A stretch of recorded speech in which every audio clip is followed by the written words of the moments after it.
Okay, gentlemen, are you ready?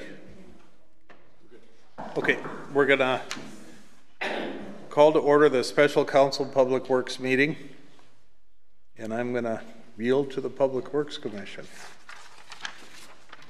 Can I quick interrupt before we get to the shared meeting? I just want to get in the record what happened in closed session. We were just on closed session. Char, can you hear me? It's like, you're the one I want to have in the minutes. Anyway, we just finished a closed session. I just want to have the council confirm that we're in pending litigation regarding Perkins Road, and we called a special meeting to get more, staff needed more direction on how to handle a mediation issue. And there's no final action, but council gave me direction that I needed for that to move forward on mediation on that file. And probably just have a motion of the council, but not the shared meeting, to just confirm that's what happened and closed. I'll make that motion. I second. Motion is second. All in favor? Aye. Aye. Aye. That's all I needed. Sorry to interrupt the joint meeting. Thanks, Brad.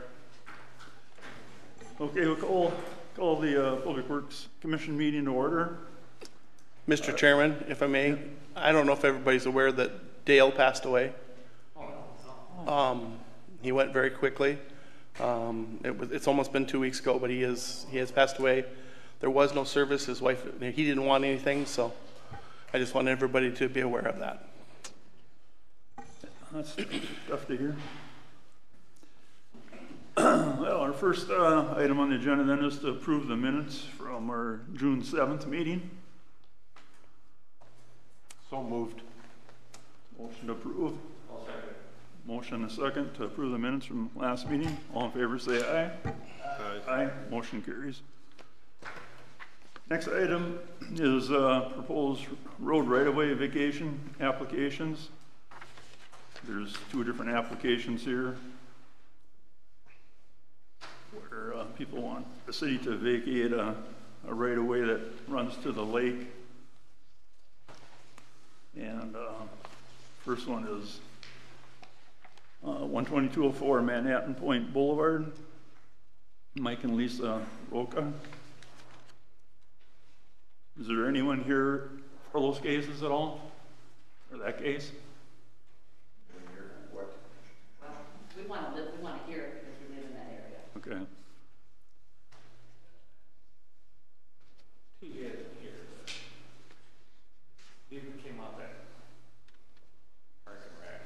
Is your mic on? John, you were there. Yes. And didn't we? I'm a liaison. I'm not a part of that. Right, but you were like, well, okay. And I believe that at Park and Rec it was discussed that these right-of-way vacations be all tabled, and a special committee was going to be formed to formulate a policy regarding the right-of-ways, so that the people that were looking to have these right-of-ways vacated would have a set of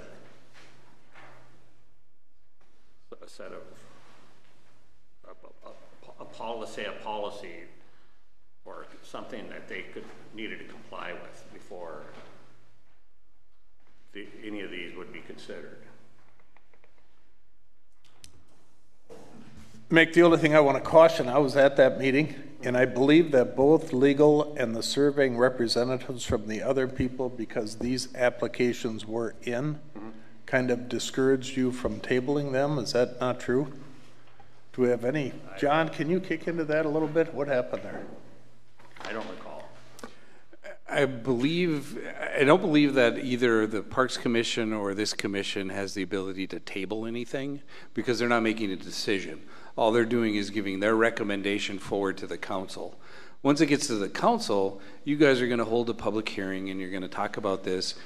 I believe at that point you have the opportunity to say, you know what, we need to form this committee that we've talked about. We need to come up with this criteria that every single one of these that we look at is identical. We know what we're asking, and very similar to our variance process that we have, where we read through the questions, you answer the questions, and you're taking the emotion out of it, and you're saying what's going on there now and what could potentially go there in the future.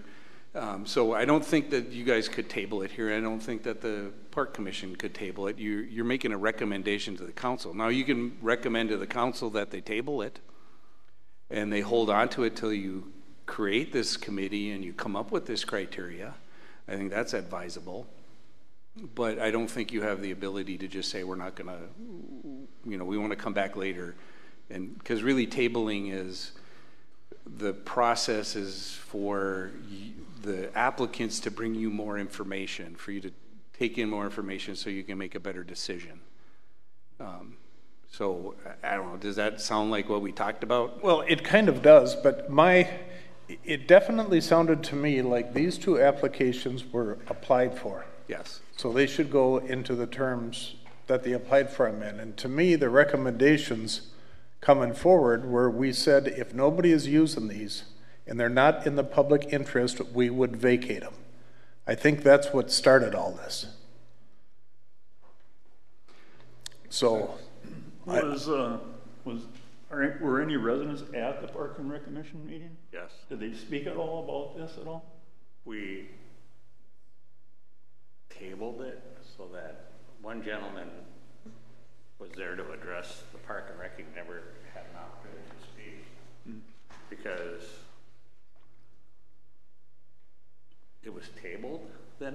Or what's the appropriate language? Because I think what was brought up at that one by the surveyor that was there is if you recommend for the city council to deny, to deny the application, and that's what they do, then it's denied, and they have to, if they want to apply again in the future, they got to fill out another application and they have to pay again. If you recommend that the council tables it and waits for all this criteria to be established so that it can be done, then they don't have to apply again. It just will automatically come back up when the process is complete, and they don't lose the $1,000 that they already spent. And I think that's what we did at Park and Rec. Yes, I think that's more in line with what you did. There was an elderly gentleman that wanted to speak to the Roca vacation. Yes. And he lived in Cavally Woods. I don't know his name, but I know he lives in Cavally Woods. Mm-hmm. And then he didn't speak because we had tabled this. We had tabled it so that a committee would be formed. And as you talked about, it was forming the committee and coming up with the criteria, which there's a start to it in the packet. I wonder why Mr. McCormick isn't here. That's kind of odd, isn't it? I think he was, I think, and I can't speak for him, but I think he was waiting to address this committee and or the city council. Okay.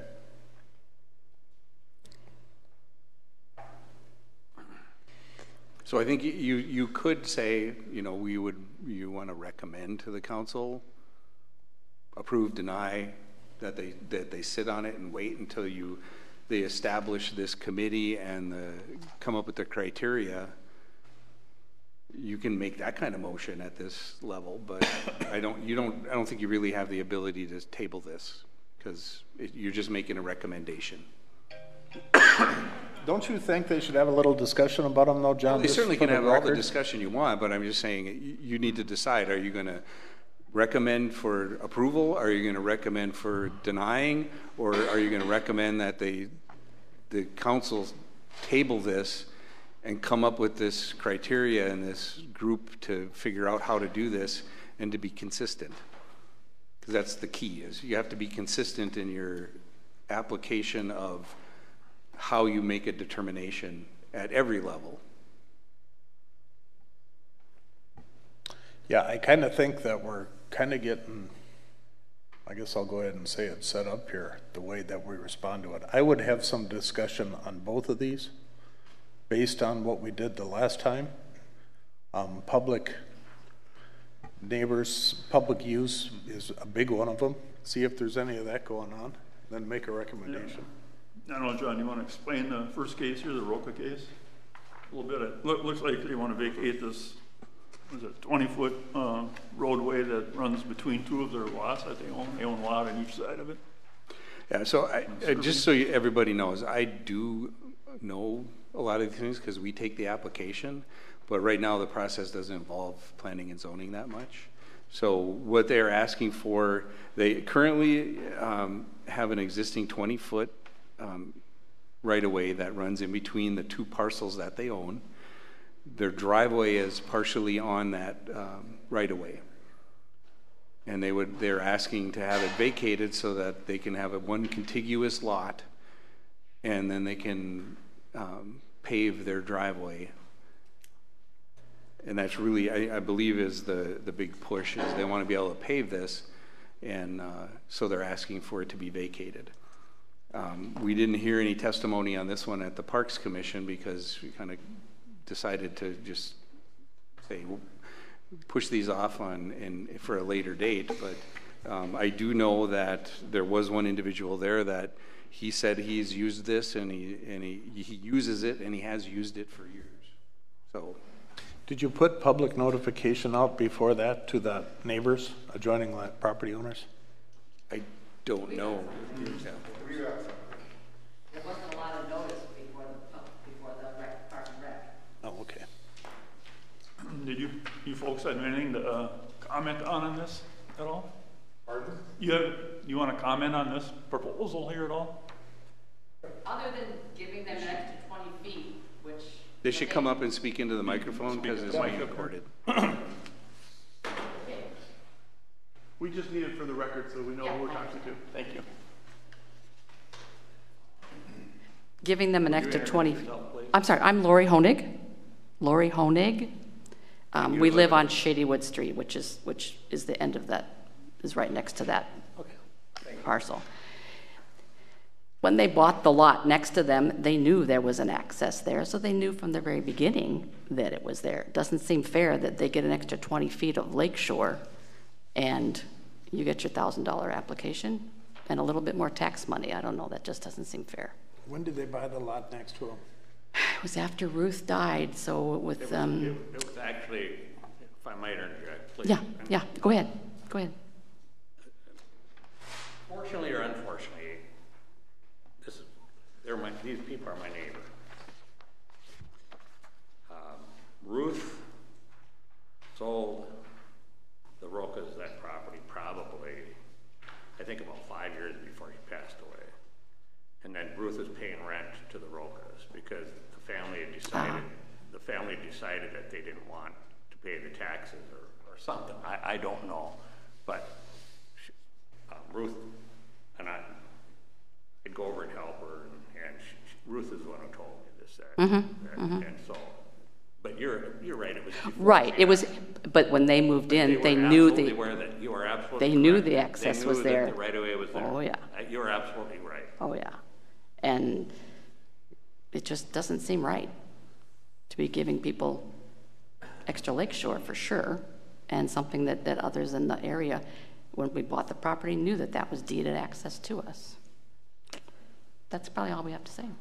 Okay. Thank you. Yeah, thanks. Okay. I don't think there's anybody else out there that wanted to talk. Yes. Oh, we got one.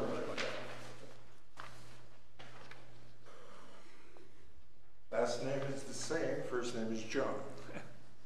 Welcome. Thanks. I would like to ask, if they paved part of that right-of-way, who gave them the authorization to do that?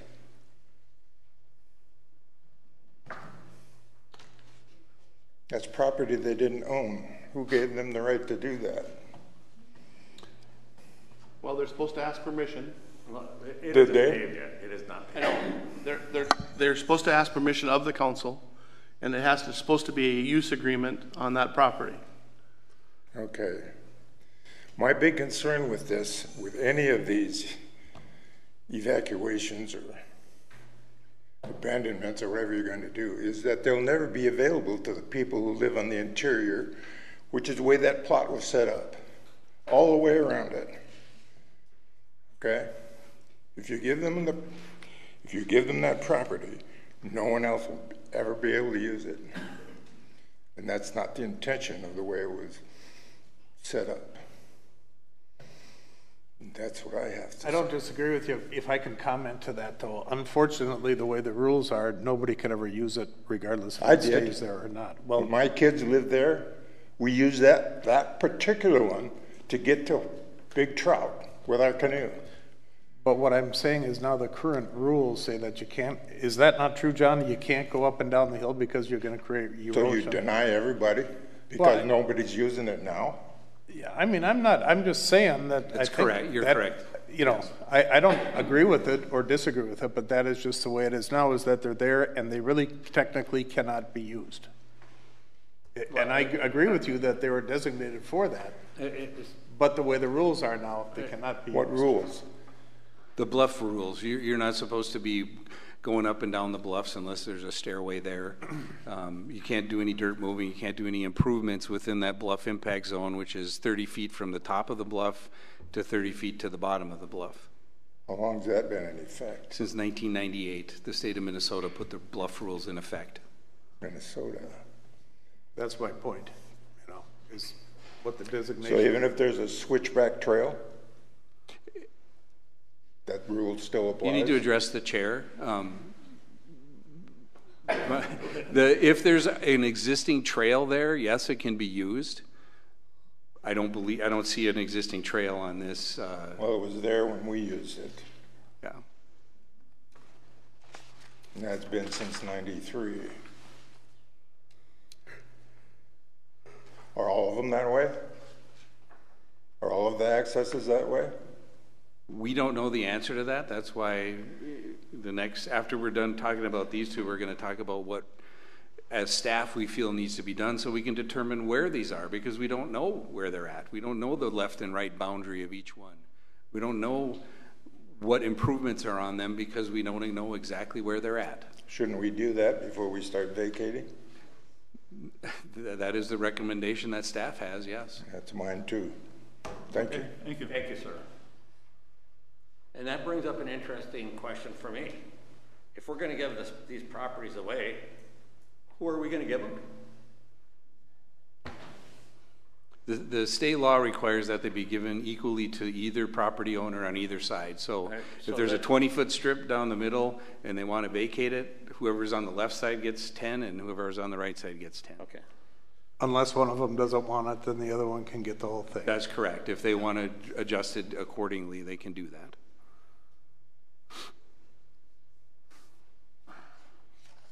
Okay. I've got a few comments. I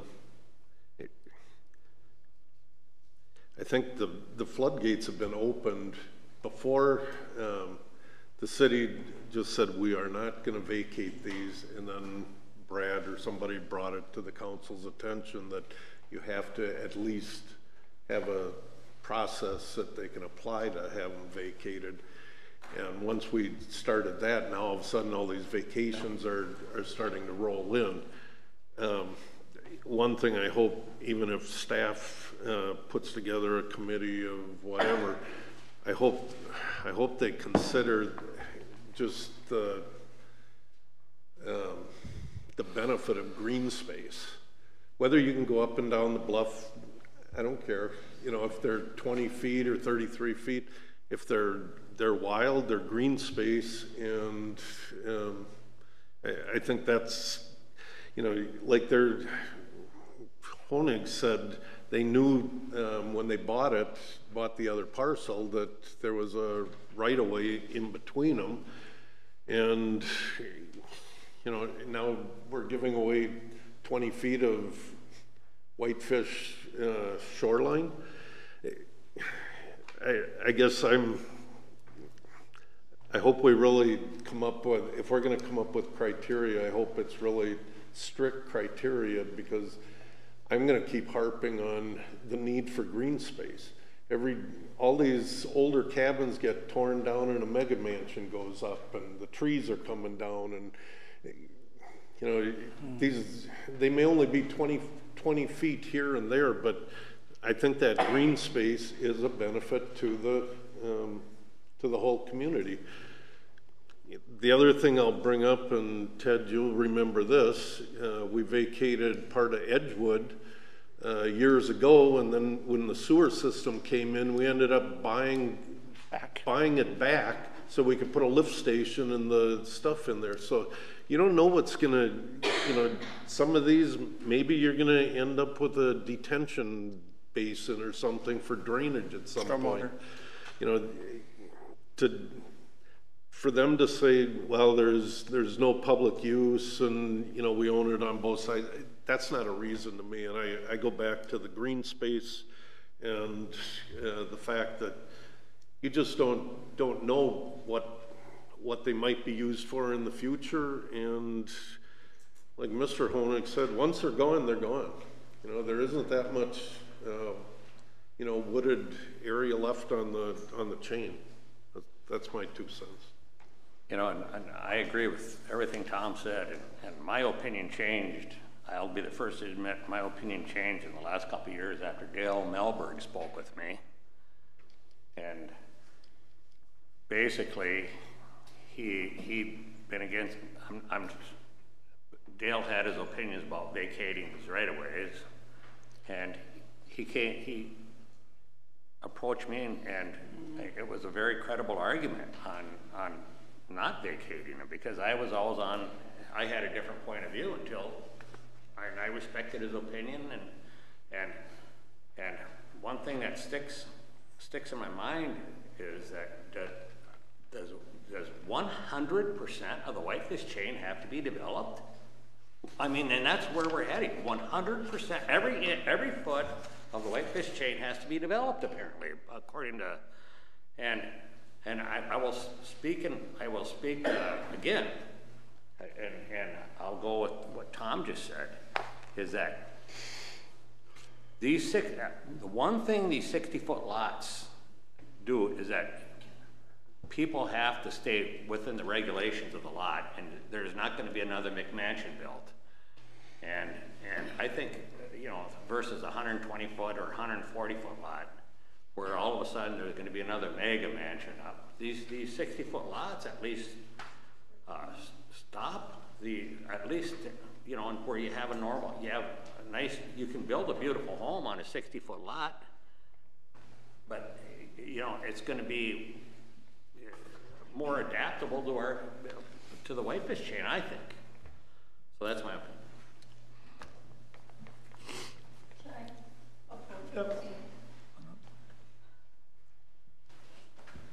I am Cindy Gibbs, 11338 Whitefish Avenue. I've been here before with you guys. I just wanted to comment on something that John said to this gentleman back here in regards to the stairway being on the access. Again, I'm here to let him know that that stairway was on Hillcrest Beach access. It was on there before Mr. Varley removed it because he believed it was on lot 13. Again, this, I can't remember, Ted, you said that they have to get permission to put a driveway in or to, I took that as encroach on to an access. Well, Mr. Varley just assumed that stairway was on his property. I'm sorry, I know he didn't just know that or assume that because Don Barry made it very clear, lot owner 13 before, that was not his property, that it was the access. Being that the stairway was on the access, I'm wondering, because it was taken down and it was like it was grandfathered in, why we can't reinstall those. And I know because there's this new rule back in whatever date that this was changed. I know that a lot of the amendments were made earlier this year, how those accesses were to be used, whether they were used to be put out for a access to the lake. This particular Hillcrest did have that. I believe that one, even if it doesn't have the stairs or a few stairs down to it, should still be kept open because there are still people that use it. Harold, I talked to him several times. He came over to look at the Hillcrest one after he was at that last meeting. He was very upset that he did not get a chance to address it because, and it says in the minutes that you guys did table it. They did table that to not be dealt with, just like Mick was trying to say that it was tabled. Whether or not you guys can do it or not, I think there's a lot of things that sometimes happen that way. I want to just make and get it clear to you guys that if you do these access and vacate them, we can't get them back. Nobody can get them back. And I understand that, you know, some people have already had them, got them vacated and already got them, but you have to leave some of that space, whether it's green or it was grandfathered in to be developed or it should be developed. You don't know 40 years down the road what kind of people, how many houses are going to be on those back lots or those in lots. That was the responsibility of the person, Kavli and Miller, that drew up those plats back in 1928, so that there would be pre-thought. They were way ahead of their time with the understanding that people would live on those back lots. Right now, the back lots are about the only green space we have. And if you've looked on them and you see them, there's about the only green space there is. A lot of people have them, they're just sitting on them, they're being not used or anything. So just take into consideration, we don't make any changes until we can form a committee or we can have input by the public and the residents on those choices and those regulations, because once they're gone, like he said, you had to end up buying it back. I don't think the city, after spending as much money as they have, want to buy back something that they already gave somebody because they were the ones that bought the property next to it. Thank you.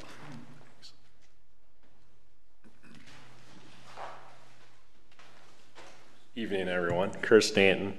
I'm actually the other applicant that's not being talked about yet, but I'm assuming it's coming up. Yeah. Yep. I just want to get my 2 cents in. Everybody's got a lot of good points here tonight, but there's a lot of other things that aren't talked about, like the green space, the maintenance. Mine never gets used. It's just down the road here, and it's full of thistles and itchweed. And I don't know if you call that green space or not.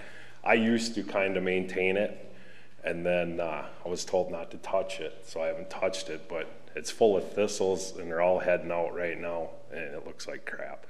Ted would probably have to put together another team of people to go maintain all these if you want them properly maintained. And I seed grass for a living, so when you do natives and whatever you'd like on them, you probably should get some sort of, it's going to open up a bigger can of worms than you think. You probably should get some sort of maintenance seed on them that thistles and everything else don't grow.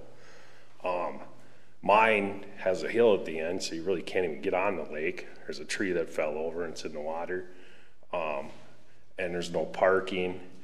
And my lot, which when I bought it, I knew this, but it's like a triangle. So up front, I'm basically very tight. I can't even put a garage on my place, and my place is really small.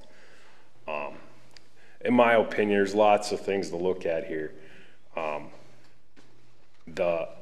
would do case by case basis in my opinion. I've done a lot of work with counties, and we've done a lot of road right of way stuff with building roads and stuff. And each person usually is an individual case. That's why you can have a committee or you have people that talk about it. Some probably do get used. You know, mine doesn't. I've never seen anybody on there in 12 years. So, and there's nowhere to park really either. So, I would recommend looking at them individually, because everyone probably has a story. Like everybody has stories, right? Of whatever's going on in their life. Each of these little deals probably have a situation with the neighbors, whatever it may be. So I want to throw my 2 cents on that. Thank you. Okay, yeah, thanks for your input.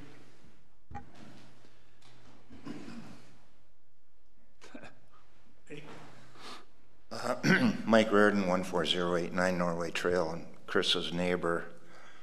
And I didn't know if I was going to speak up here today. I was going to come and listen, and I know his request is next. But some of this is just general conversation, and I think then it's probably appropriate for me to talk because of that or whatever at this time. But I guess I would really, I heard some relevant talk there about what do you need to consider, and I would encourage you as a Public Works Commission to be really focusing on that. You've got a Public Works superintendent and a department. They know the community and their Public Works needs. They've been looking at sewer into the future, along with your engineer. And the resident making a request is not going to have all that information, but you certainly have staff that knows a lot about their future needs.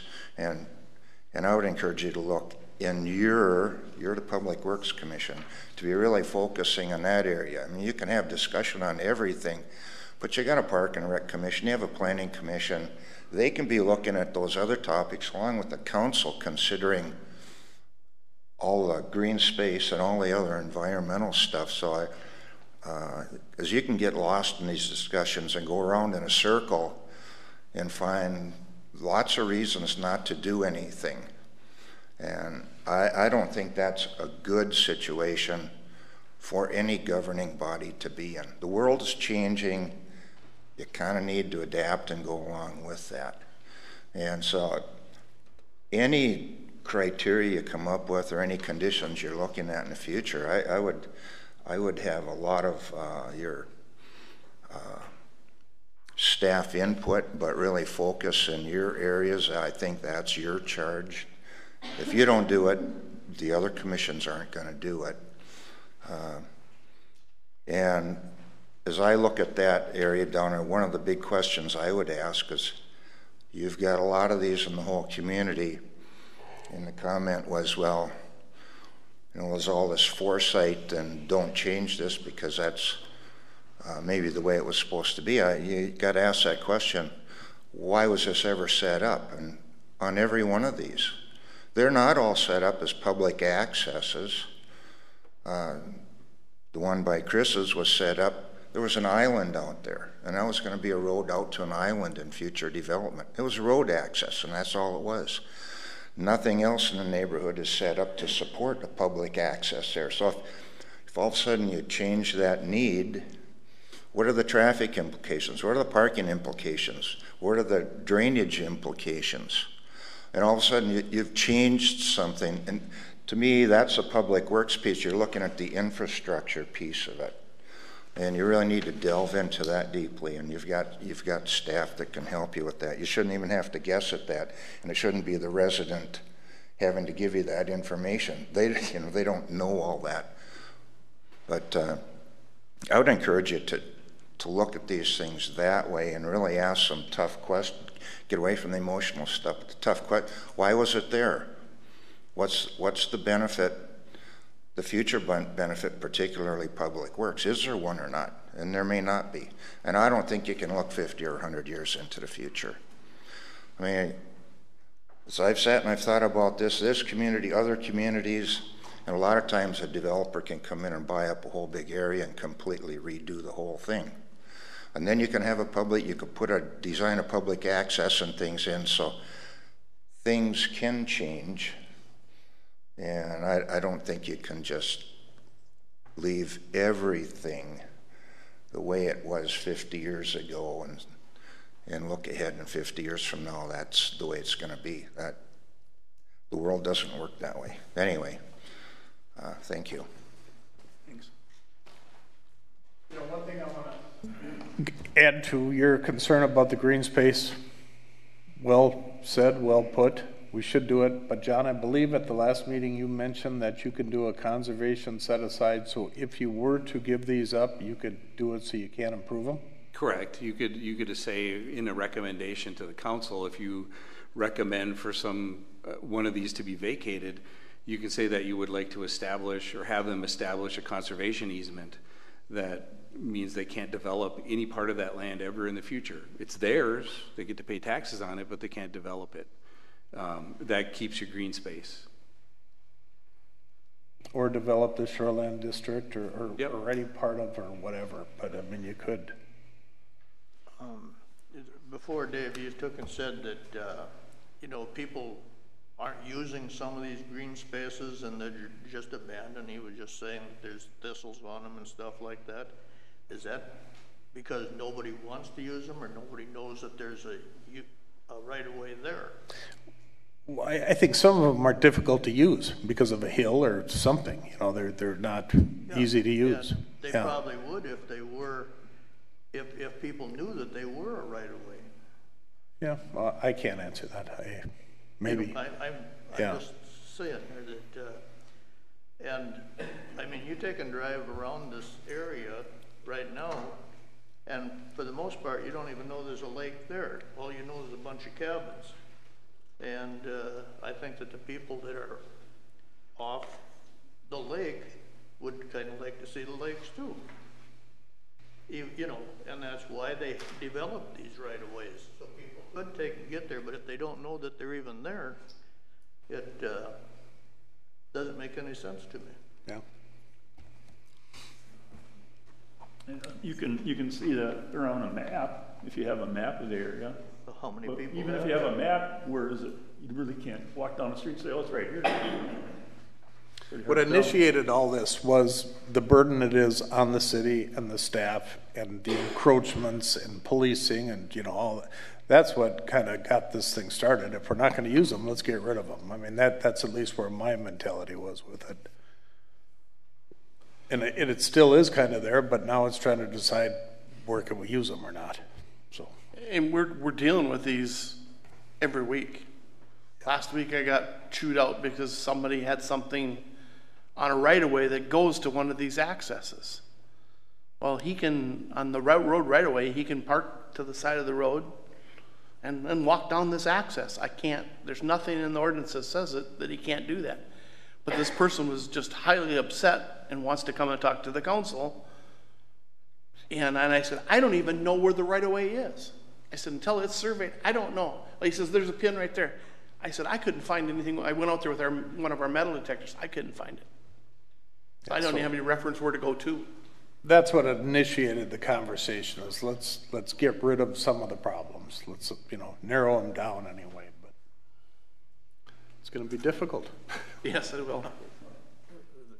And we're spending a lot of time on these right-of-ways, and we've got two in the last meeting, the last two meetings, we've got two requests that were almost identical, and or really similar. And so the reality is that the determination's got to be made, because if we rejected one, then obviously we can't really, if we approve the other, then we'd have to approve the other one. Because it's identical situations, the land, I've looked at, I'm familiar with both. The property, everything's almost identical. So that's why we were sitting there talking about forming some type of, for lack of a better word, committee, start actually making some, determine how are we going to make these calls. Mike has got it, you know, he said we have to look at it. I agree, we gotta figure it out, because it's not going to go away. Cindy Gibbs has spent a lot of time on this too. Right. Hillcrest, you know, we're all familiar with her. She just showed me some pictures, though, relatively recent pictures of stairs actually going down the access. And so, you know, part of it asked me that 50 years ago when these were developed, they were set aside. I think it was for use, so people could use them. If they had a stairs there, can't they maintain and keep it there? I mean, that's going to be a big question. The simple answer is no, we can't, because the rules have changed, right? I think if the stairs are there, it's a matter of, does the city have the resources to maintain it? Do they have the liability that goes along with those stairs? And okay, one of them starts to rot and somebody steps through it and falls and breaks their leg. Who's liable for that? Those are the questions that the council has to answer, do you want to get into having, additional staff just to maintain these accesses where you're going to put stairs down? The cost is incredible. Absolutely. It costs me, $20,000 to $40,000 to put stairs in to get down the bluff. If you want to put a lift in, people are spending $70,000 right now to put a lift in. Where's that money going to come from? And also, I'm familiar with the stair issue, because of the lady over here, but then all of a sudden, we're at one of these meetings, he said, she said. The attorney said the steps were never there, and the previous property owner said they were. I mean, I don't know. I mean, and quite frankly, I don't even think we should be talking about stairs until we sit there and start thinking about what we're going to do with all these right-of-ways, not these requests. Well, and that's the biggest problem is we don't know where they're at as staff. When we go out there, we think we kind of have an idea of the general area that they're in, but we don't know exactly where they're at because those things were platted almost 100 years ago. The pins have been buried under somewhere probably a foot of leaf debris and new soil and everything on top of it. So it's going to take a surveyor to determine where the edges of these are. So we can go out and do an inventory. We can determine then what's going on them. And until we do that, I don't think good decisions can be made. I agree. So let's push it forward and form the committee and figure out who's going to be on it, dig into this thing. And I mean, I think that's where you're at. I think that's the conclusion I've come to, yeah. I need a motion for a recommendation. City Council? How do I state the motion? Yeah, I'd make the recommendation that we recommend to the council that we set up that committee and look into it. And it seems like we, as a city, can spend plenty of money that we can afford to get a survey done so that people know what's, like Mike, so that they even know where they're even looking at when they're approving these things. This is the motion that was made at Park and Rec right there. Oh. That's what I said? Yep. Okay, we have a motion to recommend forming a committee to review. Is there a second? I'll second it. What is the motion? Here it is, Tom. Recommend the council that a committee be formed to review the right-of-ways. Do we have to make a motion and say that we recommend a deny until we have a committee formed and they get a chance to clarify? No, we don't want to deny it. We can't deny it. Well, just say until we make a committee in The motion is right there that was made. Okay, because we denied the last one, right? Last week? Or yes. Last month?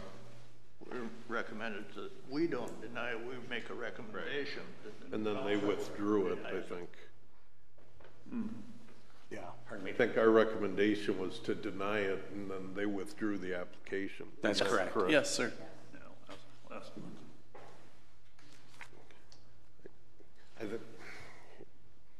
I know, okay, we're in discussion now. Is there a second on that? Because I guess I don't even know what I'm trying to say here, but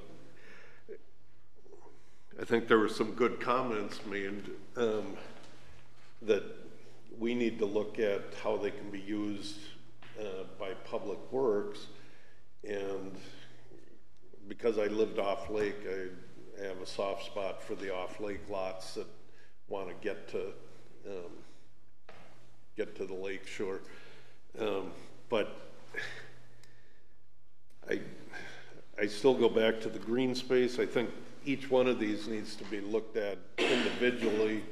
And I guess, you know, when I hear comments about, you know, we've spent enough time on all these, we should just get rid of them.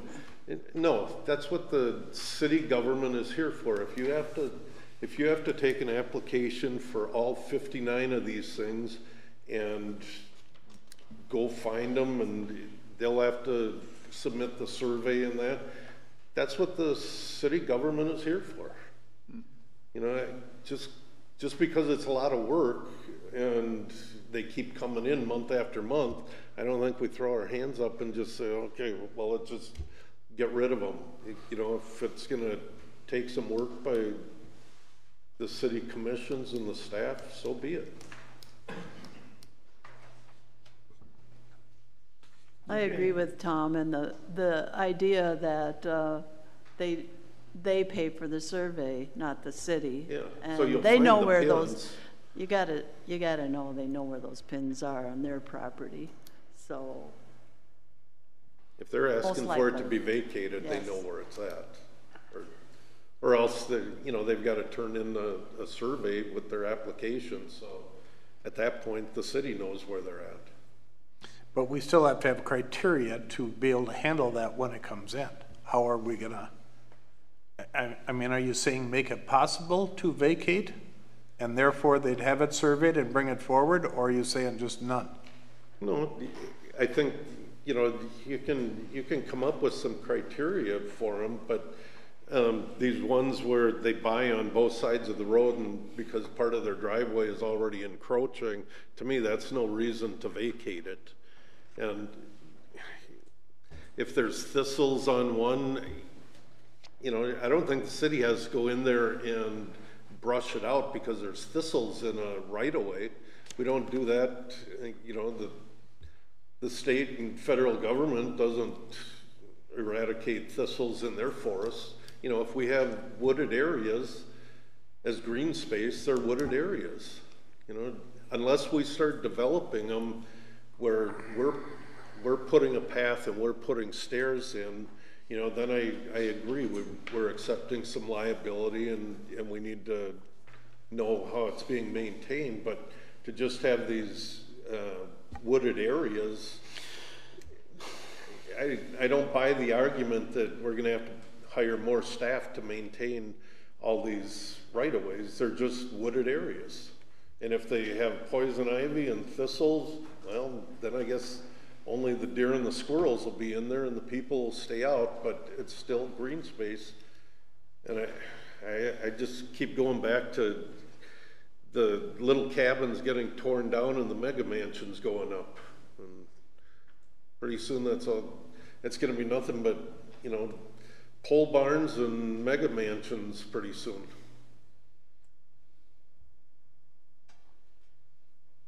Okay, any more discussion? Have a motion and a second to recommend forming a committee, recommend the city council that they form a committee. All in favor say aye. Aye. Aye. Opposed? Motion carries. Mr. Chairman, there's still A and B. We haven't done anything. Are we going to place these on hold until the committee establishes the criteria, or is that I didn't hear that out of the motion. That's what I'm wondering about. That was part of it, that we recommend to the commission that nothing happens with these, and that they can decide how they want to deal with it. Okay, so you're the item A and B, which is the one that's up on Manhattan, and the other one that's on Norway Trail. You're recommending today that they, until we get this committee and we get some criteria, we do nothing else. That's your recommendation to the council. Okay, I just wanted to. That's kind of what I was trying to get to before is. I just have a question for John. Does that 90-day rule come in on an application like No, I actually checked into, and it's a 60-day rule for land use permit applications. The state of Minnesota does not consider a road vacation a land use application, so the 60-day rule does not apply.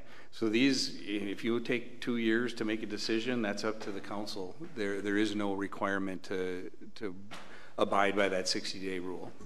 But don't we have a public hearing on these two applications at the regular council meeting next week? You do, and as a staff, my recommendation to the council would be to put a moratorium on any new applications coming in until this committee is formed and a criteria is established, and also to table these until that same criteria so that you can go through whatever we come up with and you have specific answers on each one of these applications to the questions that are in the state law and in the League of Minnesota Cities guidelines for what is going on. And most of that is in that first page of the attachment that was there. And then I gave you a list of all the accesses and a picture of each one. I'm looking at these, and it looks like the one application here is not a 20-foot right-of-way. You know, it looks like it's at least 25 feet. The B? Yeah. 33 feet. It's a 33. They're all, it looks like they run from 0 to 365 feet wide. Yeah, they're all different. Okay, so Mike's point is taken. Okay.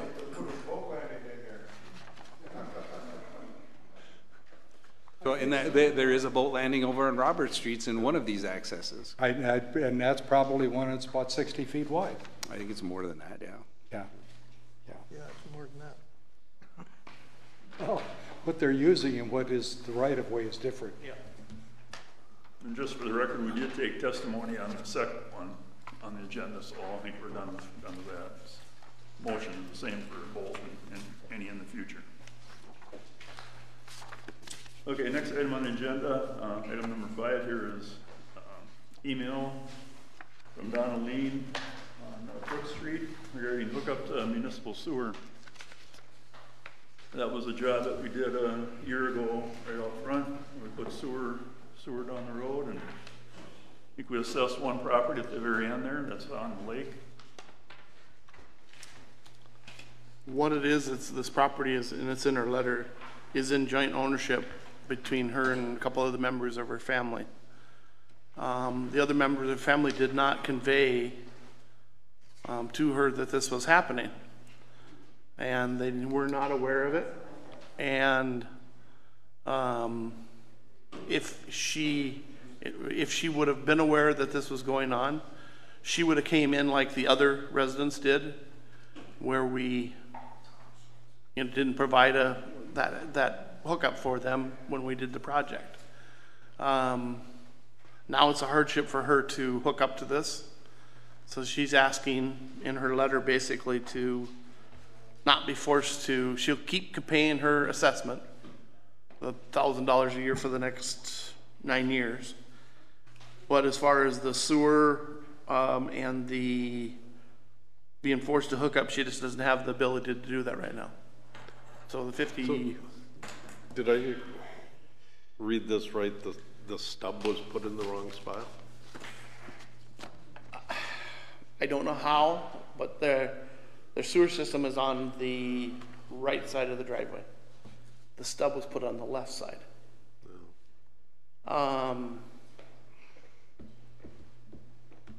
We don't have that engineer, and I don't have anybody to go to really find out why it was put in like that.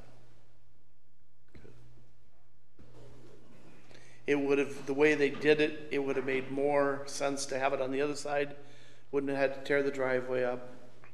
It would have been very close and easy for them to hook up, a whole lot less cost.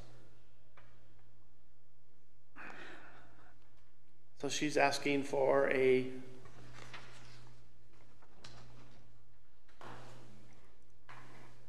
to forgive for this time and at a later date than when it becomes more accessible to sewer to hook up at that time.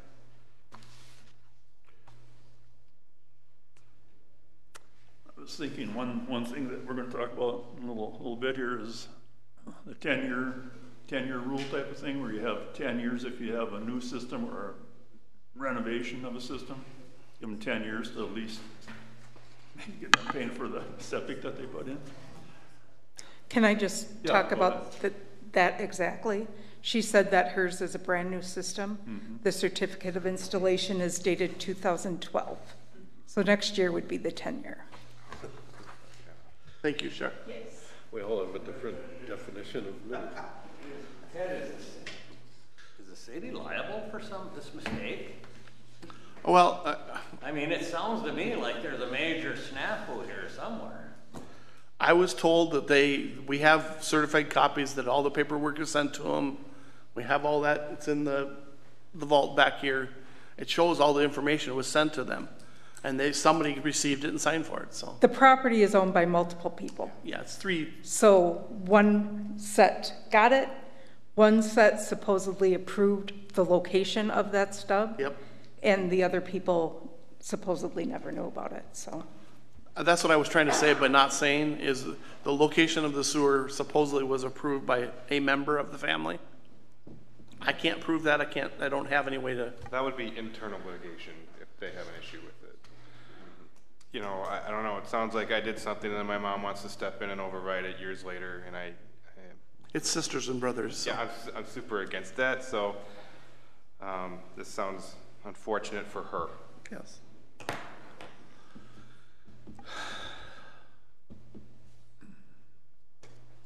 What's your recommendation, Ted? I understand her. I know. Well, no, I understand where she's coming from. I've had many conversations with her, and I understand that there's a hardship coming out of COVID and all that with her circumstances, the way the jobs and things have changed. But I think everybody's in the same boat. If we want to give her some time, I don't think that's inappropriate. I mean, we could give her a couple of years if you so feel that you could live with that, or but I still think they have to hook up eventually. So. Yeah, we've already seen that the new system isn't new. It's almost 10 years old. I was hoping that it'd be newer than that. Well, she just had, and by new, when she says new, there was when they put her the inspection pipes on hers, they left them up out of the ground about that far. One of her relatives just went, and I think it was her husband, went and cut them off and regraded around them and refinished, and that's the improvement she just did to them. So that's new again. So I don't know where this comes into it, but you were here in 2003 when we did the original phase 1, and people had some people had septic systems in front of their house and had to reroute the plumbing through the house and out the back or around the house to get to the sewer line. When you're putting sewers in, the last utility, sewers should be one of the first utilities that goes in. When you're doing it this way, you're going to run into situations where, it's not going to be easy and it's not going to be cheap to hook up from where your original one was. And we went through that in multiple situations on that phase 1 system where people were screaming to high heaven that this is going to cost me, a fortune because my septic system is over here and the sewer line is over there, and they were made to, they were given the 1 year or whatever it was to hook up, but. And that's what we've done with this, but she was not aware of that document, so. Okay. So is the location of this one down to the right on the way to Tall Timbers? Yeah, when you hit to the T, it's to your right, yeah. So maybe you could have them do a compliance inspection, make sure it's pumped everything, and then hookup comes when the Tall Timber extension goes in or something. But you should get a compliant, make sure the system's good that they have. And that was one of the conditions that Mike suggested, is maybe we give them a timeline, give you some time, but you have to have your system pumped and inspected and tell us, it's 10 years old, tell us that it's working. If it's working fine, we'll give you another length of time, and then at that point you're gonna have to hook up. Yeah. But aren't we doing the 10-year thing anyway? And if next year's her 10th year, then otherwise we're going to have other people say, well, they're getting more time. Why can't we have more time? You're going to open up a can of worms you're going to have to stick with. If you decide 10, it's 10. Yeah. And if this is a family deal or multiple people, groups of people, shouldn't that be their problem to figure it out, and if one person took and said, do it, okay, this one can't afford it, then that person should take and pay for it if they're the one who took and signed the agreement. Not all parties signed it. It shouldn't be up to us to decide what they're gonna do.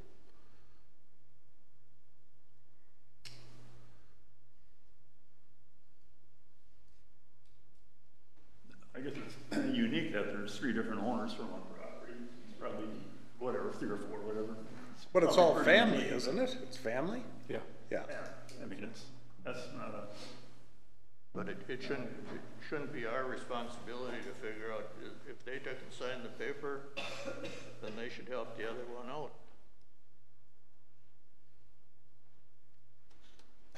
They should all help pay for it. Yeah. Can I make a comment as a person trying to take us to the next step of finishing the project we're doing and deal with this? The city didn't do that improvement in the dark of the night. There was ample notification. And when those plans were done, and I'm certain that when WITSA constructed this, that inspector out there that talked to somebody about where this stub went.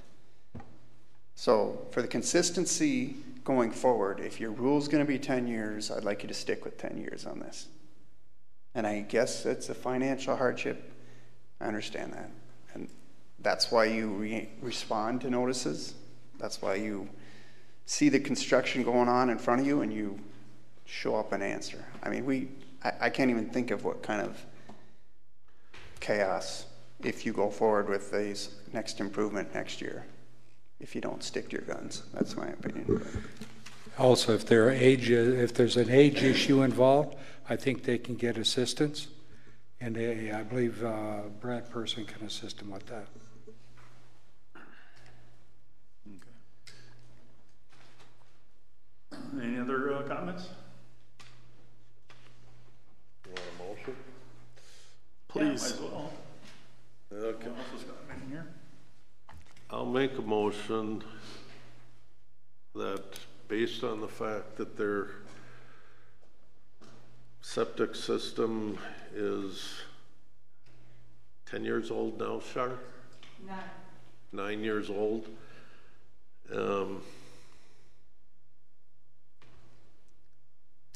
Do you want to go with the 10-year rule? Give them one more year so we're consistent on that? We had looked it up as or talked about it, is that the 10th year, it's required so you'd have 1 year after that to get it hooked up. You get notified, this is year 10, now you have 1 year to hook up. Okay. So in this case, you should have 2 years to hook up. Okay, so based on the fact that her septic system is 9 years old and whatever the date is, Shar, you can put in there when it turns 10 years old, then she has from that date one year to connect. That we recommend the city follow that criteria, that it's the 10-year rule, and at the end of 10 years she has 1 year to connect, whatever that date is. And just for discussion, there's one more item she had at the end here. Sounds like she was getting charged for usage fee now, every monthly usage fee. When, is that correct? yeah, you're paying for your capacity of the plant, and everybody in town that's hooked up or will be hooked up is paying that $54 or $52 a month. So, in phase 1, if somebody didn't hook up within the 1 year that we gave them, we started charging them a usage fee, whether or not they hooked up. Oh. And people paid that amount many, many years and never hooked up. So I sent her a letter saying, you're going to have to pay this $52. But now she is asking for. Well, I guess I could incorporate that into the motion that that kicks in when the 1 year is up. So right now she wouldn't have to start paying that. So, Okay. and this is just a recommendation. The council can do whatever they want with it. Okay. I have a motion. Is there a second? I'll second that. Okay, motion and a second. Any more discussion? All in favor say aye. Aye. Motion carries. Thank you, Commission. Number 6, Phil. Thank you. I provided a report. So essentially, I'd be happy to answer any questions you have. I guess I would say that a few things on the CSAH 66 improvement as we started to meet with people about easements. I met with Simonson as I laid out in here, and then we had a meeting with a developer, Mike Wiebolt, on Moonlight Square, his interest in expanding. So there were tied to this expansion, there's some interest in both those cases in timing improvements with the city's expansion or construction of that expansion of the sewer system if that occurs next year. I tried to capture what I think the discussion has been since we had the first improvement hearing in December of 2019 on this. Provided some background, and then again, Shire also provided the minutes from December 7th, 2020. One clarification, I thought that we considered spreading the assessment over 15 years, but actually Doug pointed this out to me, and it's in the minutes that it was over 10 years versus, or excuse me, over 20 years versus 10 years. The idea being that if someone had an assessment that you could spread over a longer time period, it would be less out of their pocket every year if they didn't pay it up front. So I don't know if you want to have any discussion in general about this CSAH 66 information I've provided. I think the idea was at the last council meeting, we were directed to go forward with getting easements and basically setting the table to either have an improvement hearing upcoming, which I'm recommending in September, with that being the final decision to go, no go, but to kind of get this staged so it could be constructed in 2022. Okay. The different items that you've got in your memo, I think we should maybe talk about each one individually and decide as a group recommendation to council on what the commission feels we should do. Sure. Well, the first item you had there was the assessment amount. We had single family residential $7,000 per home. There had been $6,500 for off lake and $7,500 for on lake properties. Correct, yeah. We had talked, I don't know, something ago about just making one uniform $7,000 rate. I think we made a motion on that and everything. Marcia was on the board then. And I think we had agreed to that. Is that still our approval, our consensus? Go ahead with that? Yep, I agree with that 100%. Okay.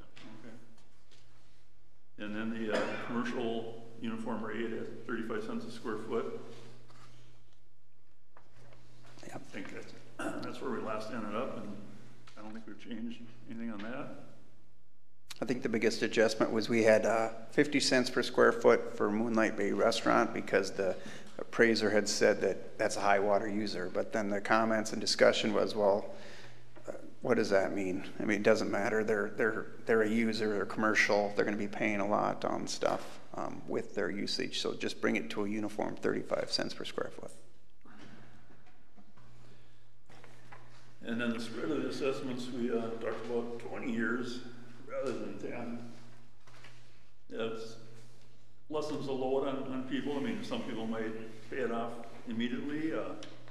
But I think that if they sell their property, they have to pay off. The mortgage company would require that the assessments be paid off anyhow whenever they would sell. So over 20 years, a lot of properties are probably going to change hands and the assessment would be paid, in my mind. Do we all agree on that? Are you at 15 or 20? Yeah. 20. Oh.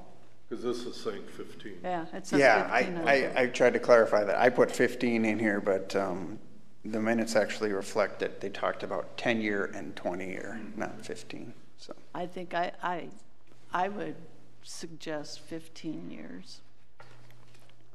You know, and if a lot of people pay it back, you know, you can call it or, you know, and refund. You know, if you get everybody to pay up front, then you can get rid of that. I talked about 20 because that's what the city where I work, they use 20 on a non-petition project. They would go 20 years on an improvement that's that long lasting, like a sewer system. I mean, 20 years is nothing compared to the life. Well, the life of the, you can't go more than the life on an assessment or a bond issue. Okay, so is the commission going to recommend 20 years then? I'm recommending 20 years. Okay. Is that do we have to make a motion on, or? Well. Should we make a motion at the end? Put 20 in there now and make a motion at the end that this is what we're recommending? Okay, well, let's make a motion on the assessment part of it, the first item in Phil's memo here. A $7,000, 35 cents a square foot, in 20 years. Want to make a motion on that recommendation to council?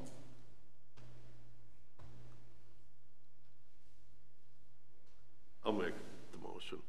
Okay. Have a second? Those items? Yeah, I'll second it. Okay. Motion and a second to recommend the assessment portion, rates in terms of the assessment. All in favor say aye. Aye. Motion carries. I guess I just have one comment. It probably seems odd that, well, maybe it doesn't seem odd to you that we're revisiting this, but so we talked to the council. We said to move forward, we have to negotiate easements. We should make sure the utility companies get another look at this so that if we say it's going to be built in 2022, they can plan to get their stuff out of the way if they have conflicts. But then I also had said there's some work the city has to do. You know, Public Works and City Council ultimately give us the direction of what you can support so that we can update the feasibility report, we can notice the public, we can have an improvement hearing and take input. And if we're adjusting some of these things, like assessment numbers for mock assessments and things like that, we want to be able to bring that forward. So our purpose is to just kind of make sure we're all going in the same direction. So exactly. Next item, you want to talk about that one? Sure. The connection. This is what you just discussed. We did an inventory now over at least maybe a year plus. The age of the sewer systems along this stretch vary from, at that point, I think they varied from 2 years to 35. So wanted to give benefit to those that had a new system, and that was where this 10-year rule came out. That once someone's system, a parcel's owner's system, got to 10 years, they'd be notified that you have a year to hook up. They could always hook up in advance of that, but at that 10-year mark, you're kind of given the 1 year warning. So we expect by the end of the 10th year or the beginning of the 11th, you're hooked up to the city system. So that what if they don't hook up, Phil? How do you do it? I don't know. At that point, that's city attorney and. Can't you mandate it? Yeah. That you have to go onto the system. It's there 10 years. Right. I mean, I think that's what you're mandating. Now, just mandate maybe I took the execution of it. I don't know if that's. Yeah. How do we take and deal with that? $75 a day. Right? I mean, does that fall under that thing? They're going to start paying the user fee whether they're on it or not. Yeah, there is. So. Yeah, but I don't know if it covers not, that. Connect up if you're going to pay that user What the fee. city did with the septic system, when we did this many years ago, is that I know at least on one or two occasions I was watching the city council meeting, and an individual refused to hook up, so the city went in and put a septic system in on his property and attached it to his taxes, and or if there was a lien on his house. He's not in the community anymore, but right. Or you just put it city council maybe. $75 a day, and they'll get it hooked up. Yeah, I was watching the city council meeting, and I happen to know the individual that. That's probably a Brad Person question, right? If it comes to that. Well, the city code now says you go into court and have the court order to hook up. That's really what you're doing, and that's exactly the point. Right now, the city code says within a year, you will hook up. Now, you're putting it based on some basis, and that's 10 plus 1, really, honestly, so. I think most people in the first phase, once they started paying the 30 or 40 bucks, whatever it was back then, and were getting nothing for it, they hooked up. Mm-hmm. So.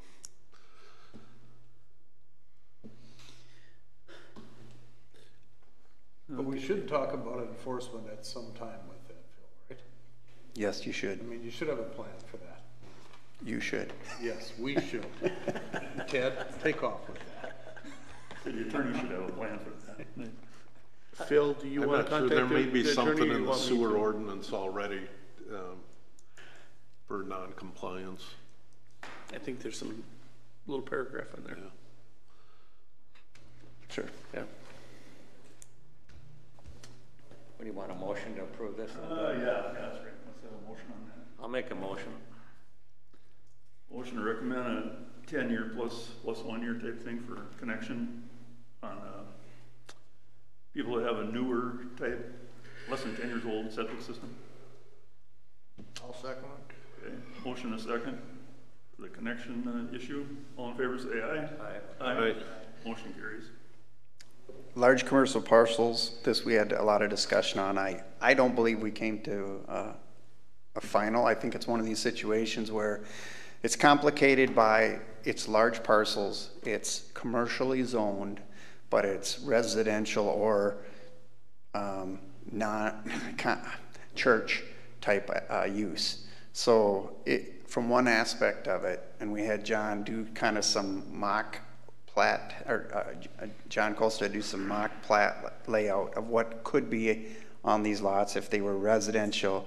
You know, these large lots could become 6 to 8 home sites, but those people aren't doing that right now. So it's the obvious issue of it's a big cost for somebody that hasn't done something. I know the Fraser property was discussed a lot. Again, I was just sitting over in Simonson's talking with them and looking at the Fraser property, and I still, doesn't mean it's going to happen, but that location and that proximity to Moonlight Bay and what's going on there, I could see a future where those are more densely packed condominium type units. And so it's balancing that assessment. Now with the Frasers, I think you have the opportunity to just defer based on age. So is it 1 now and you're holding on to 7 until there's a property change or it's developed? Is it 1 and never collected? I don't know. The log church, again, we all know the value that they have, that they're, you know, it's large gatherings periodically, it's large parking lot. Is that always a church? The Catholic Church used to be where the school is. So I know churches can move, property uses can change. It's not an easy discussion, but I don't know. We did talk about at the log church, it could be a larger pipe is stubbed to that parcel, and that allows development of that parcel by somebody else, and then the assessments come forward there. That's also potentially an opportunity for the city to connect and go up Miller Road past the, a large area that could be developed in the future.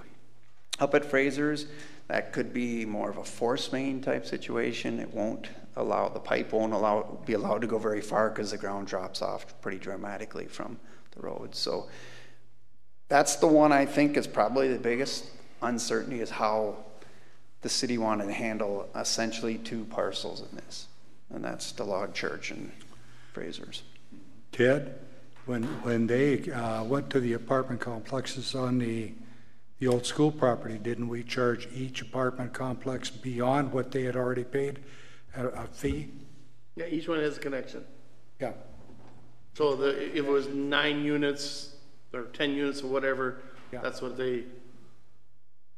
So there's some history there with that property. That's a connection. Yeah. We're talking assessments. Assessments, yeah. Assessment is different than the connection. So they ended up what you're talking about. It's the teen center fire hall, Yep. fire hall, whatever.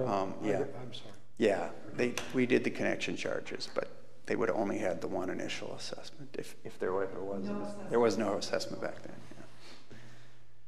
Just my point of view on like the Fraser property, they have 2 parcels. On the north one, that doesn't run back that far. And then the south one, it's just a narrow strip, and then it widens out and gets over to Ox Lake or whatever. We put a sewer in on 66. How does it really benefit that parcel that most of the property is way in the back, say 1,000 feet away? You're not going to just run a service there and serve some building someday. It's going to be a major extension in my mind. I don't know what the lay of the land is, but your sewer on 66 is meant to serve the people that are adjacent to it. This lot says most of it is way in the back. It actually fronts on Ox Lake Landing Road, right? Yeah. I mean, if you had a perfect system or perfect world, you'd have a sewer system on Ox Lake that would serve that property. So how would you handle that flag lot? Because I'm going to call that a flag lot. It kind of comes in narrow right on the north side of Simonson, and then it's widened out along Ox Lake. How would you handle that if you put a stub in off of 66 to that property, charged one assessment? They converted it into 4 parcels that drain to a lift station that pump into that stub. Is that 4 assessments or is that 1 assessment? Because I've been trying to figure this one out too, and that's the challenge. Are you talking today, or are you talking in the future? In the future, even. Can you assess for 4 in the future? Because this assessment's done. You do this improvement, this assessment. They have to extend that stub someplace to serve those other 4 properties. That stub is... That's an assessment at that. But the stub is already there. Mm-hmm. And it goes in that driveway, but it's within that, it's private though. It could be a private sewer, private lift station that dumps into the city sewer. So that's 4 parcels tied to that. Now, if you had 4 parcels. I'm not trying to cause problems, but I'm probably thinking like a developer here. Is there a way that you could stub in a bigger line into that thing and negotiate with the owners to get that corridor? Well, I don't know that I mean, again, what I was pointing out is the lay of the land. What I do is not rocket science. Crap flows downhill. If I have cover and pipe, I can get out to spots. You don't have that there on their lot that we're talking about because the ground drops so much. Our sewer going out towards Moonlight Bay is rising. The ground's starting to drop off as you head to the east. Phil, so you can't extend. What does the 6-inch service cost me? $1,000? Just to put the service in the ground? Yeah, it's not much. I mean, it isn't, to upsize a pipe 2 inches isn't much. Yeah, committee and council, when we're going by, my recommendation, and I hope the engineer goes with me, is we're gonna put a 6-inch or an 8-inch stub at that lot line today. It might be future that there's only one development or one home, and there's a 4-inch pipe that's gonna come in and get reduced down from 6 to 8 or whatever to that 4-inch. But we're going to have the pipe and the capacity there at the lot line. So future, when they develop that property or whatever, it may never happen, we have that ability. So that's what I would treat them. Are you going to charge the people for that access? It would be the $1,000 gets buried into everybody's in the whole phase of it. 4 backlots on the Fraser property really will not be impacted by this improvement. That's the way I see it myself. Well, that's kind of my question, though, are those lots that it touches 66, but then they go along Ox Lake, and that's where kind of the building sites are. If they tap into the sewer on CSA 66, and we're assessing that, are you going to account for those 4 properties, whether it's by deferment or now? Or when they hook up, are you just going to say that's part of the system, already paid for? You said, though, that by the log church, you could put a stub in for potentially Miller Road. That would pick that up. Well, you put a larger one in. A larger one. Because you could potentially expand. But if they improve Miller Road, you're going to charge them assessment plus SAC charge, right? Because it's not done yet. Well, I mean, you got a stub where they could hook up to it. I think if your system stays publicly owned, operated, and maintained, you have the ability to continue to assess as you expand out. If it stays private within a development, I don't think you can pick up any assessment. You can pick up SAC charges, but that's what I don't know is there is more building lots that are getting onto that line that you've chosen to do the pipe. That's gonna have to be a negotiation with those when that property's split, is what that's gonna have to be. Fraser property? Yeah, that's my. When it gets plotted, then you set up the connection stuff at that time. I mean, that would be one way to catch it, because they would plot it out into 4, 3, 2, whatever. Well, Phil, are you saying that the back property over by Ox Lake is too low to serve this with a gravity system? Yeah, I think it's too low. I don't think you could serve it off of 66. That property is really not benefited by the sewer being there. They're gonna have to extend a pipe and put in a lift station in order to pump up to serve that property. So and that's an extra expense that you shouldn't really, I mean, you're not benefiting the property if you can't serve them. No, but we're gonna put something there for the future. We're gonna put the 6-inch pipe or the 8-inch pipe. And the city would cover that. And we're gonna cap it, and that's just gonna be part of our overall buried in our costs. Yeah. So then It's not that Fraser's much. goes down from 6 assessments to 2 then? I mean, is that what No, you're- because they have two parcels, like Doug's saying, one that just has a very narrow sliver, and then it's on the backside. Their other one is probably, under the letter of the law, I think they can get 6 in that one.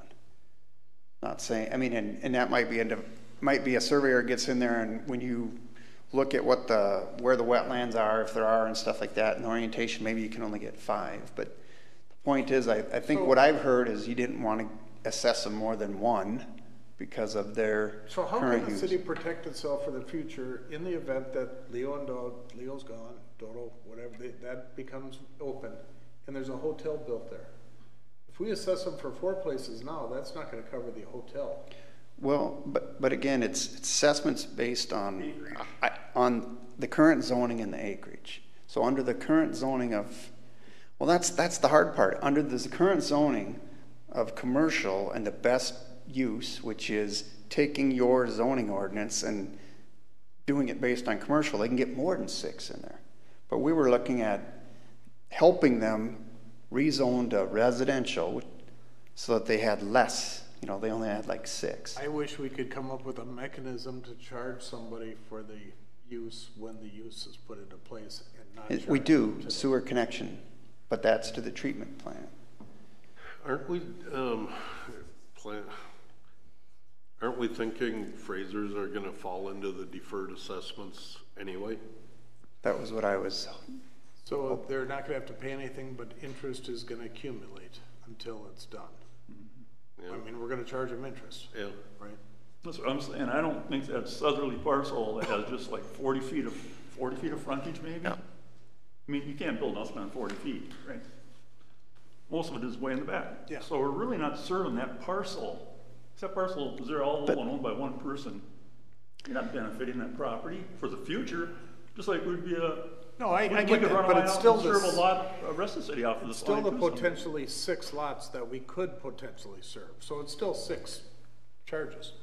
But That will be deferred. The benefit doesn't have to be on a gravity sewer. We have sewers that we're going along that are lakeside that might have a lower lift pump that they have to pump to get into our system. That's no different than what the Fraser's at. It's gonna take some kind of extension to get back to those lots. Or Yes. buildings that are constructed there. Right, to make it It's not right work. there along the road, it's way back on another road. No, I know. So, and a lot of That's where you're there's a saying lot of other put places in the stuff city in. where we're just serving Right. along 66. I mean, there's properties behind that could be served from this line someday. So my recommendation is, I see what you're saying, and I just don't, I think the city has to think hard about just whitewashing away the potential development assessments that are associated with these properties. I would ask you to defer them, count them against the properties, and defer them. You always have the decision, you can always make the decision not to collect. But after this fact, you can't make the decision to assess again. So Yeah, I agree. I just think you need to, If that's the way to do it. to do a deferment with the Frasers and their age. I understand you can do the deferment with the log church. I don't know, I would have to have the city attorney weigh in on how that can happen. I understood the deferment was based on military duty, age, and there might be something else. Do you know what deferment is? Financial? I don't know. I don't think financial's one of them, to be honest with you. The household median income is less than the federal median. I don't know. That could have all changed too. Yeah, I don't know. Change that stuff all the time. So. And that's, so anyway, you know, and today, I'm thinking back what happened with the Catholic Church. We assessed the Catholic Church as the Catholic Church was that day. Mm-hmm. The use changed, and the charter school hooked up to that pipe. We didn't change there was no more assessment, there was no, you know. Yeah. We didn't go back and get more money because the school changed. You didn't have assessment. Right. I know, that's what I'm trying to say is this is right. The different bird that we have today. But we're not hurting anybody if we assess and defer, and we can always change the assessment down the road if we're deferring it. Yes. So why wouldn't you do that? Yeah. You've protected the city. Yep. And just assess it the way you should assess it and defer it if there's. If they sold the property, what would happen with that deferment? Then they have I to think pay. it goes with it. Yeah. It's just like. But I think it's due and payable. Yeah, unless they assume responsibility. I mean, you can assume responsibility of the assessment, can't you? When you sell the property, that's between the property owners. I think as a buyer, you're probably saying, settle this up before I pay for this. Yeah. You know? Most likely. And they then But are you back don't to have the to. city saying, are you going to hold me to this note? You know, and then if it's another older couple, maybe you say, well, we'll let you continue. If it's someone, you know, Phil's hotel chain, you're paying it, you know? So I don't know. I think that's the hardest one in this whole discussion is the large lots that don't function, you know, large lots own commercial that don't function in a business, you know, standing. So. And they're beyond, say, something reasonable to serve off our sewer system. They're beyond that. That's my thinking is that they're beyond what a normal serviceable area is. Like a church, you got a parking lot. You know, you're gonna put a sewer stub in there for future development. It runs 1,000 feet deep. You know, you're gonna assess that whole acreage, just like you're all right along the road. No, they're back there. You might build a building back there 800 feet. They gotta run 800 feet of pipe to get out to the street. They're just like, that's not right. Not fair, in my mind.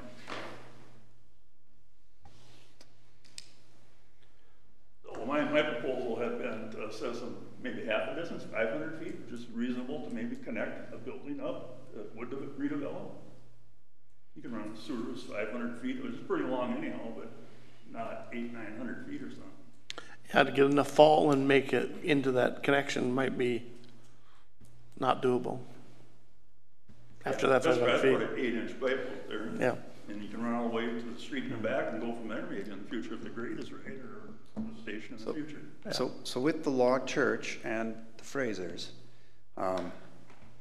if we followed the policy based on benefit, they would be assessed at 35 cents a square foot. And you would have to defer based on that. And it's because they're zone commercial. If they're zone residential, then you're going to start turning that into how many building spots do you think you could have on those? Was it 20 cents a square foot for a larger parcel like that? We use 35 uniform. 35 cents a square foot was what the commercial rate was. That was the praise. Well, we did like Doug is saying, you assess square footage 35 cents going back 500 feet. And I mean, you can do that. I thought you had 20 cents in that bill. Well, we did. We had 20 on the largers, and we had 35 on some of the smallers, and then we had 50 on Moulin. I think we've done 100 scenarios on this, but 35 was kind of we were going towards uniformity. That, Doug. That was the first thing you voted on. Yeah. That was bringing the 50 cents down to 35s. Not bringing the 20 cents up to 35. So then if it's, Am I wrong? But if you cut it in half, like Tom is saying, then you're going to reduce their costs significantly. yeah, I don't know if it's 500 foot, I don't know how that is relative to the Frasers. I don't know if it's 500 foot or if you're saying you're doing 50% of their area. I don't know what that. Normally in a residential area, aren't manholes like every 300 feet? 400 feet. 400 feet. In a normal city that's kind of block, lot and block. Let's do something in the 300 to 400 foot level on those two and go to 35 cents going back 400 feet.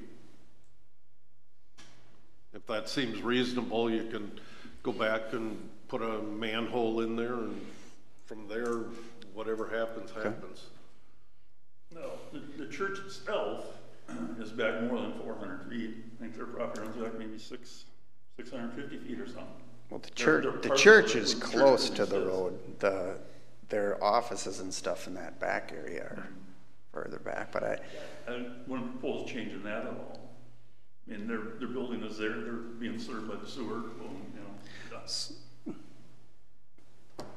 You wouldn't propose what? Because they actually have two parcels. Right. One parcel the church is on, and the other one, the south one, is the parking lot. It's the entire parcel, because it's a building that's there, it's served. Okay, so is it one, or is it 35 cents times the square footage of that parcel? The square footage is okay. Commercial. Good. Done. Okay. And then it's a distance back on the other parcel. Yeah, that would work for me. The square foot. Well, then you get to make the motion for whatever you're saying. Yeah, and I'm gonna write very. I love the science. You gotta go with the science. Is that one that maybe I need to come back with better definition and detail? I'm a little concerned, honestly, that 400 feet might make sense with the church lot. I'm not so sure that on the Fraser lot it does, because I think the Fraser lot is more along the road as their frontage, and I don't know that they're as deep. So is it 400 might be their whole lot? You might be ending up 400 feet for the 40-foot strip be a parcel or something maybe, but it's a 40-foot strip. What are you going to build there? No, I'm saying their other lot. Their other lot, the whole thing, probably, because it's within reason of being served. Okay, gotcha. I'm with you. I was city engineer for 11 years, and this is getting too hard. Okay. I want to hear the motion. He's going to redo it. Okay. I want to come back on that one. I'll get more information. Do you have to have it for your council meeting next Monday, or can that even? You're going to be there, aren't you? Yeah.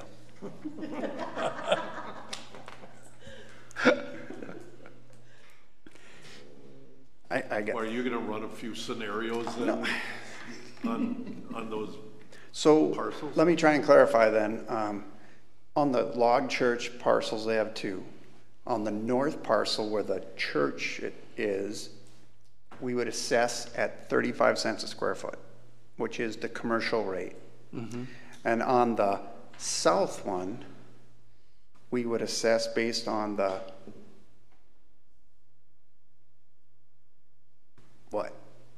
the square footage contained within 400 feet from the road? Okay. Is that what you're thinking? That's it. Maybe was it 20 cents for residential property? No, it was 20 cents for the larger lots, like the log church, because they had big parcels. Okay, my number's okay. Yeah. We did 20 cents for those. We did 35 cents for the lots that were less than 3 acres, I believe was it. And then for Moonlight Bay Restaurant, because they were high water use, they were 50. So if you want to go back to the Moonlight Bay is 35, and then the larger lots are 20 cents. The smaller large lots are 35 cents. That can be. Just have to have a basis. The whole goal is we're not deciding anything that's because there's still the public input component, there's still the opportunity for the council to further massage this, but I need to know what to go out towards the public with. We're gonna get drilled either way. I wanna get drilled at the right numbers, so.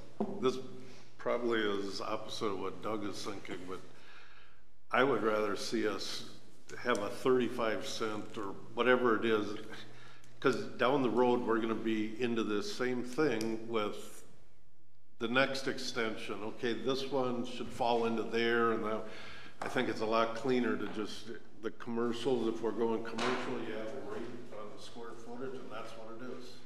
And if we have to play some games with big lots where, okay, you're only gonna assess the first 300 or 400 feet, so be it, but otherwise, you know, Moonlight's, if we go back to 50 cents for them and 20 cents for Fraser's, to me, that just, we're just opening ourselves up for, you know, it's pitting one against the other, and if we can come up with just a commercial rate, and that's what it is for everybody, just like we did with the residential, instead of 6,500 and 7,500, we're saying, if you're residential, it's 7,000. That's just my opinion, I guess. I've sat through too many of these hearings where, you know, you do one for one person and they throw it right back in your face. And you're exactly right, because still what we're doing is trying to determine what is fair. Fair, yeah. And then the people still have an opportunity to appeal. Yeah. And then that's in process, I think, some of the negotiation you're talking about. Well, if I own Moonlight big, I'm going to sit there and say 35 cents is fair and 50 cents is not fair. So, I mean, we've already opened up an argument that this, whomever's going to be, so it might be just cleaner to say across the line, 35 cents, done deal. I don't know. I mean, I can see the argument coming. Yeah, you're talking, you know, the residential was 6,500, 7,000. Yeah, that's plain deal. But here you're talking 20 cents versus 35 cents. It's, you know, 75% increase or something. That's a bigger difference. And you got a bigger acreage, it's going to be a lot of money. But that's where I'm thinking we negotiate on how far back we go off the sewer line, so that you can reduce it down by the square footage.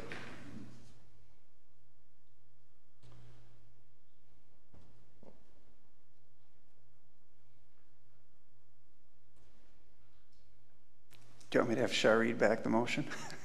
we don't need any motion on that. Phil's going to come back with. Okay, I'll come back with a recommendation on that one.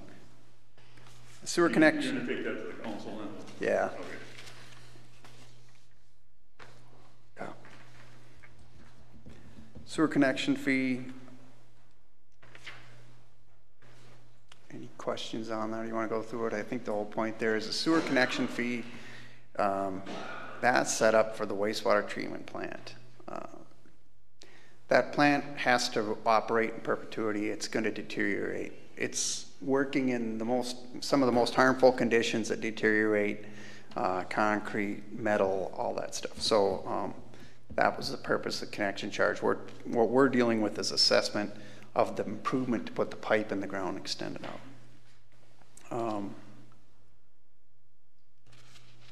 I don't know if there's anything to talk about. Did we talk about possibly the connection fee being paid over time like it was in phase one? Yeah, you talked about that. I think in the minutes you'll see that Mike had really kind of recommended that you don't put the sewer connection charges over a period of time. Okay. Do you want to talk on that, or do you think that he doesn't want to? I can live with that. Okay. It's fine. I just was curious because in phase one, and we had to do things in phase one just because it was a brand new system, and we had to work with people the best we could to try. You needed users. Yeah, we needed users, but So what is the sewer connection fee gonna be? Sewer connection fee, if the city doesn't raise it, it would be $4,000 for residential and $6,500 for commercial connection. And that's open to. Based off the history on that, that's what it was? Well, that's what it is today.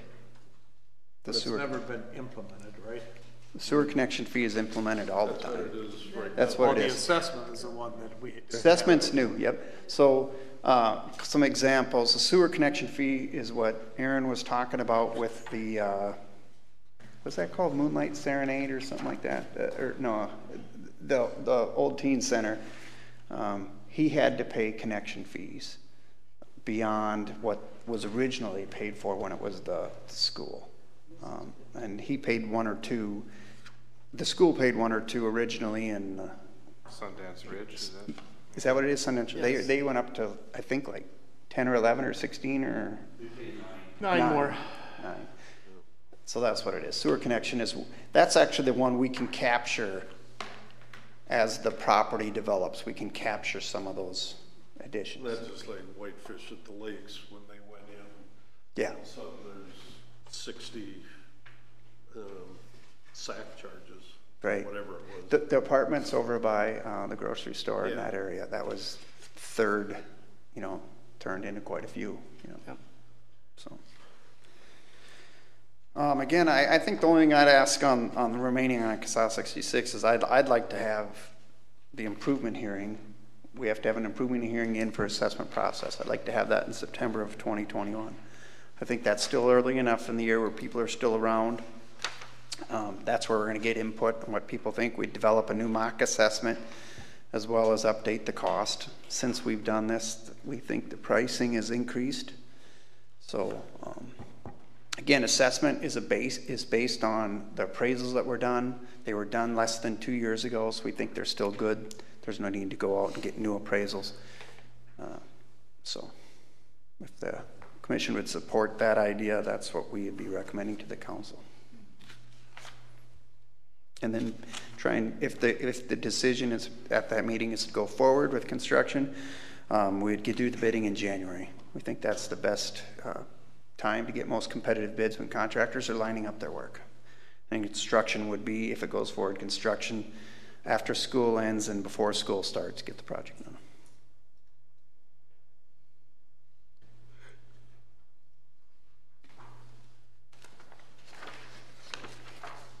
Other than that, 2022 road improvements. Again, there is just, we did send out an information letter. The city sent out to the property owners that were notified previously for improvement hearings. We did put up an input ID platform that we've heard before that people aren't interested maybe in attending an information meeting, which is scheduled for the July 21st between 5 and 7 at City Hall. Again, we're just looking to collect information. We assume people will ask us about assessments and stuff, and we'll just remind them that they have the past information, but an improvement hearing is scheduled for August to discuss what the assessment would be. Input ID is up, the information meeting flyer is out, and hopefully we'll get some interest. We've only had one comment on the input ID since it's been up, and it was related to Birch Narrows. Someone is looking forward to the improvement. We did get soil borings completed by ITT, and so just to recap generally, I would say that here's what we've figured out. Were you surprised? Very. Yes, I was too. Very surprised.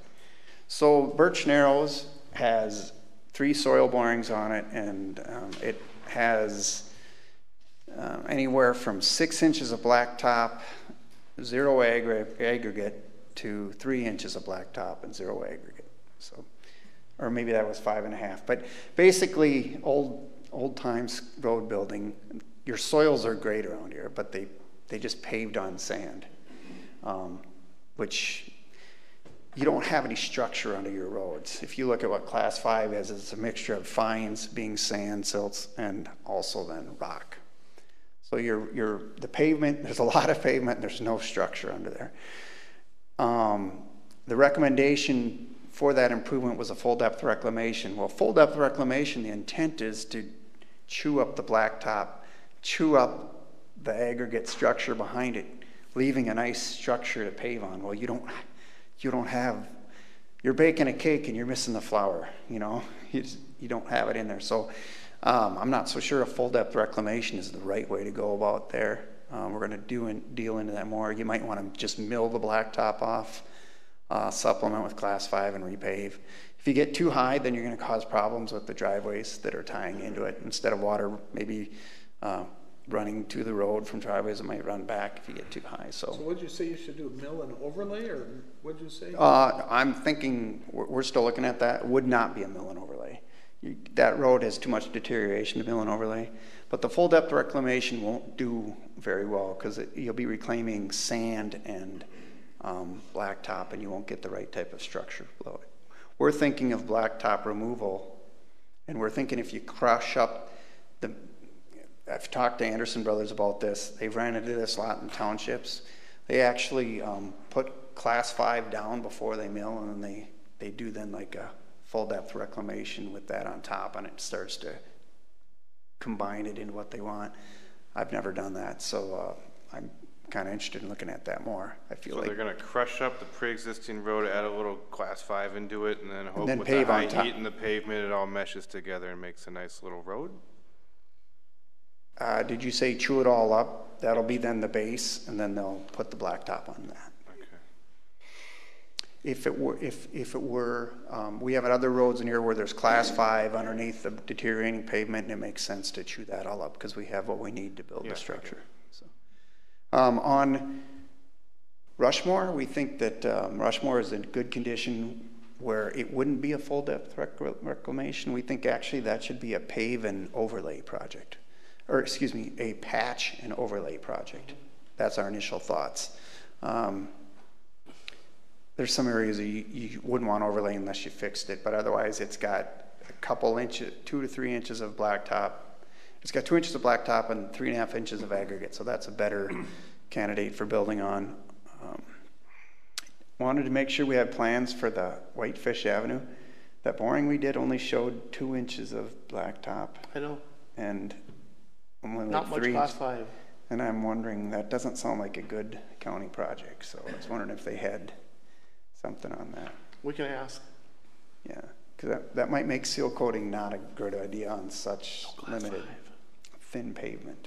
So no, they paved that before they turned it over to the city. Yeah, they paved. They put the class. They hauled the class 5. They paved it, but there's boring showed almost nothing there. I was expecting a lot more. If that was There's no gravel. No sand, sand, and very little gravel. Little gravel, little pavement.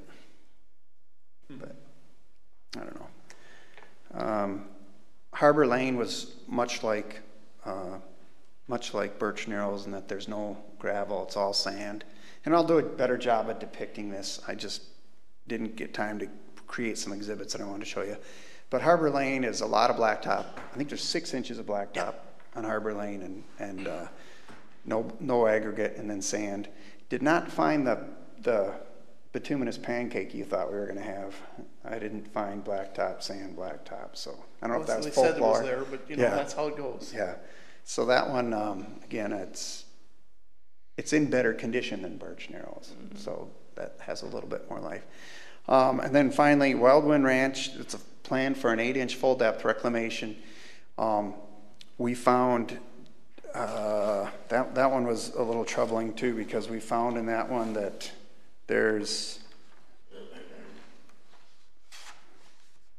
that one didn't have as much as we had hoped. That one we did 4 borings there right across from each other, and that one had 2 inches of blacktop and no aggregate, 2 inches of blacktop, 3.5 inches of aggregate, 2 inches of blacktop and 3.5 inches of aggregate, 2 inches of blacktop, 3.5 inches of aggregate.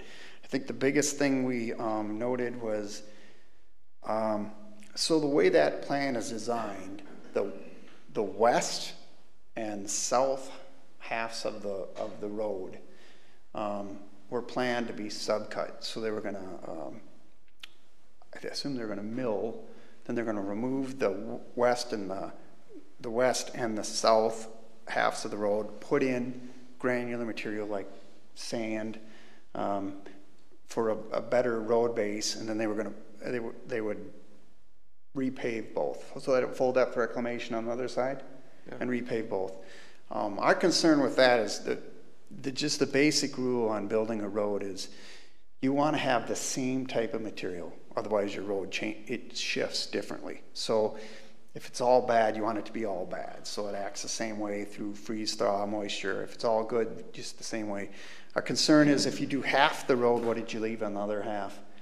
One other aspect of the soil borings is they have this N value, which is kind of an idea of shear strength or strength of the material. They drop a weight, and however many hits it takes to travel a foot down is your N value. So in one of the locations on Wildwind Ranch, the west side, which is the subcut side, had kind of blows of 12 and 13. So 12 and 13 blows to push the auger down 1 foot.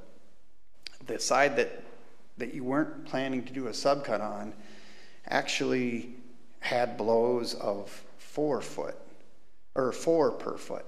So that says that, not to get too technical, but the side you plan to improve, the west side, it's harder to push through that soil than it is the stuff on the east side, which you plan to only do like a frosting on. Base material is not the same consistent across the whole road. No, so your plan, in my mind, your plan to do half the road has a lot of problems in it. And I think you should just get comfortable with the idea that on Wildwood Ranch, you probably want to do the full width the same way. So your cost on Wildwood Ranch, I think, is actually more than what you thought. So. Good news, I know, but I just wanted to.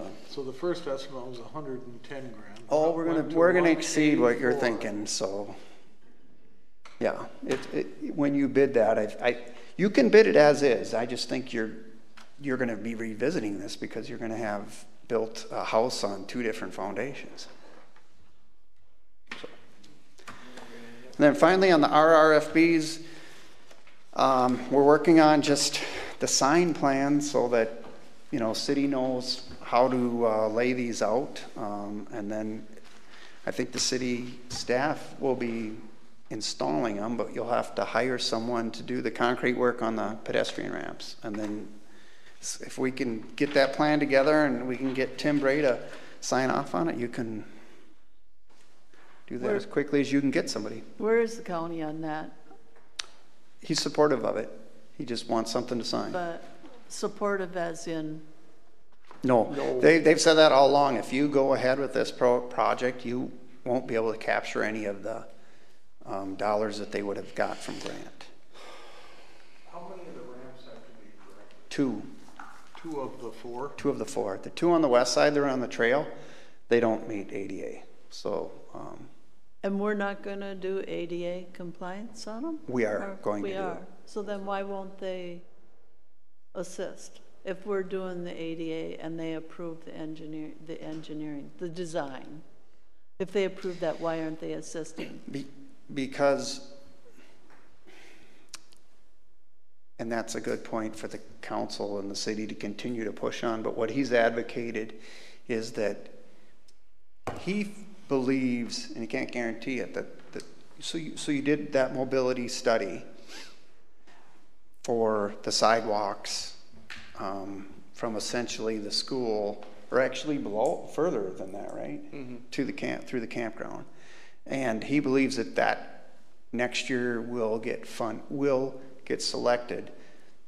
Technically, the dollars aren't out until 2026, I believe. But is the county willing to finance it and we pay them back? I mean, initially, why are we holding the purse? Because the city wants to accelerate this quicker. I realize that, but and his point, Marcia, is those improvements that you have, those deficiencies that are out there right now, with the ped crossings, the not meeting ADA and all those things, help them score well to get money. Okay. And if you pull those out and those improved, he can't go forward with the application and say that these are still in there because they're corrected. But he's saying that it's going to get approved. He believes that if the city didn't... He's been on that committee. I've talked to him. Right. So he is close to... he's very optimistic that you'll get the dollars, but that you'll get selected and that he can accelerate you getting the dollars before 2026 through an agreement. But I think that means you carry it and they pay you back. Oh, I thought they were going to maybe carry it and we could pay them back. No? Maybe. I think that's a good suggestion since it's their county road. Right. I don't know why we wouldn't proceed with that, except, you know, we always say, well, they won't do it. Well, maybe we should force the issue. Well, and I think you should, even on this stuff. I think it's an immediate safety improvement on that corridor. Will we get the crosswalk in before the end of the summer? The flashing beacons and all that anyway? I'm sure trying to. But if we don't, then why would we, you know, maybe we need to look at 2022 since they're willing to take their share of the crosswalk costs. Well, Tim I has... mean, if we're not going to get it done until after Labor Day, well... I think the only well, I'm going too far on a limb here, but I think the biggest question is, can you get someone to do the concrete work? Because I think the city's going to be able to put the posts in. I think you've ordered the RRFBs. Oh shoot. He did a nice job at a good fair price. Yeah, he's in the contract for that year. I'll look it up.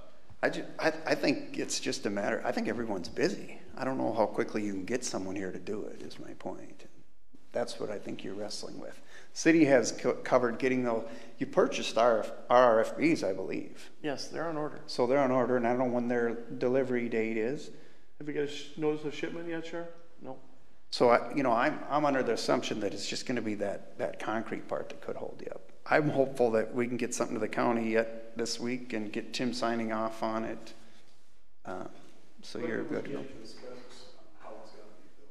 What's that? When do we get the specs on how those ramps are going to be built? I already submitted those to the county, and he requested that we also give him a sign plan that shows how the RFB posts have to be installed, meaning how high is the push button off the ground. What do we have to do? Drill a hole, put concrete in to hold that pipe? There's no. They can be pushed in with, and we're going to ask the county if they can drive the posts for us, or we can hydrojet them in. We take water pressure and we jet them in. You just drill a little bit of concrete out so you can sleep through it. Yeah, well, the asphalt, wherever it's asphalt, we'll do a hole saw, and the other ones they're either in the dirt or behind the curb. So. Yeah.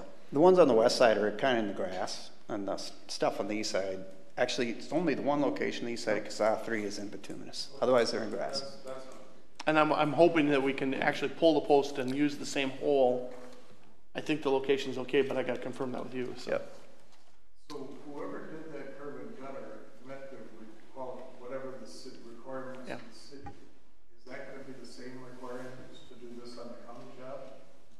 Insurance, like whatever you need. It should be. It should be the same thing. It was a handicap. Where is that? Going up Manhattan, right by the lodge there, where we did that curb and the sidewalk there. So.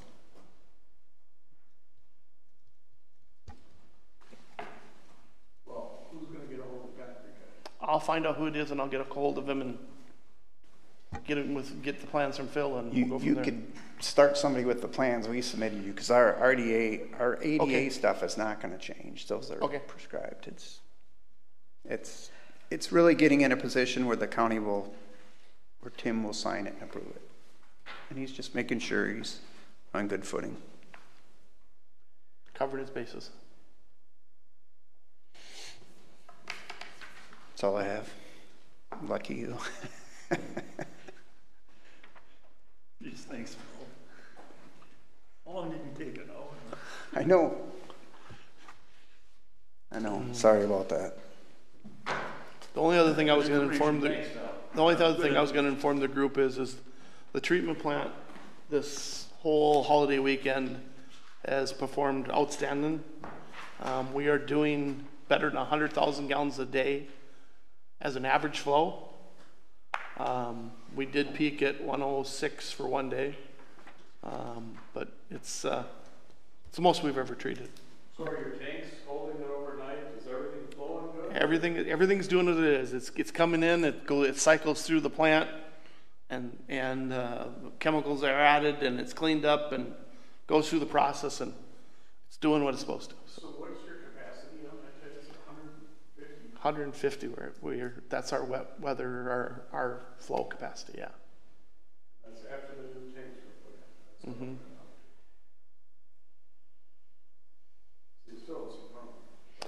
Moonlight, and the extension is going to take some of that capacity. So yeah. It was pretty good. Oh, that's one thing is I'm going to have the guys get to reading from Moonlight and the car wash and all that, just to see what it was this weekend. So, been a couple weeks since we looked at those flows. But we're okay. Yeah, we're handling it. It's treating what's supposed to be done. So, otherwise, I don't have anything else. Thank you. Okay. Ready to adjourn then? Well, last month we had that, I hate to re-butcher this hog, but when we took and made a recommendation to not pass that ROW, the Varney one. Okay, whatever happened with that? They withdrew it? Did it ever come to the city council? They're continuing to come back. Yeah, they haven't given up, but Partly withdrew. totally? Yes. You got that lot for sale? Oh, lots for sale. I thought I saw for sale. It is. I've answered 5 phone calls already about it.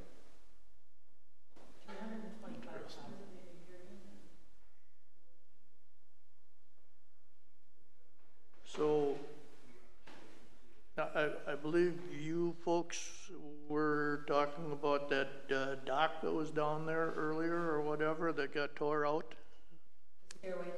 Stairway and stuff. Whatever, did you ever talk with the park board or anybody like that? Or did you talk with those people to replace it, being as they took and tore it out and it wasn't on their property? We went to the meeting last week at the Public Works, or at the Park and Rec, and didn't get anywhere as far as, other than that they were going to plan, organize a committee on how this was all going to be handled. It's Mr. Barley's position that he did not remove it off of the public access, that he believed it was his property on lot 13, but now that it's been surveyed after he, it was surveyed after he removed it, it is clearly that it was on the access. So are you people looking at talking to him to replace it, or how is something like that handled when somebody just goes ahead and tears stuff out and then finds out, oh, sorry, I was wrong? I mean, that can't be right for the public. The city's position on it is that it shouldn't have been there. Well, it was there prior to 1998 when they changed the bluff rule or whatever. So, I mean, I feel that I didn't believe him for 1 second, it doesn't matter. But I truly, in a real world, I'd like to see that guy replace it. I don't know how we could ever force it. I don't think he's that kind of a guy. But how do we as a city, I mean, as commissioners, how do we take and enforce something like that? I mean, because it's going to happen again. I guess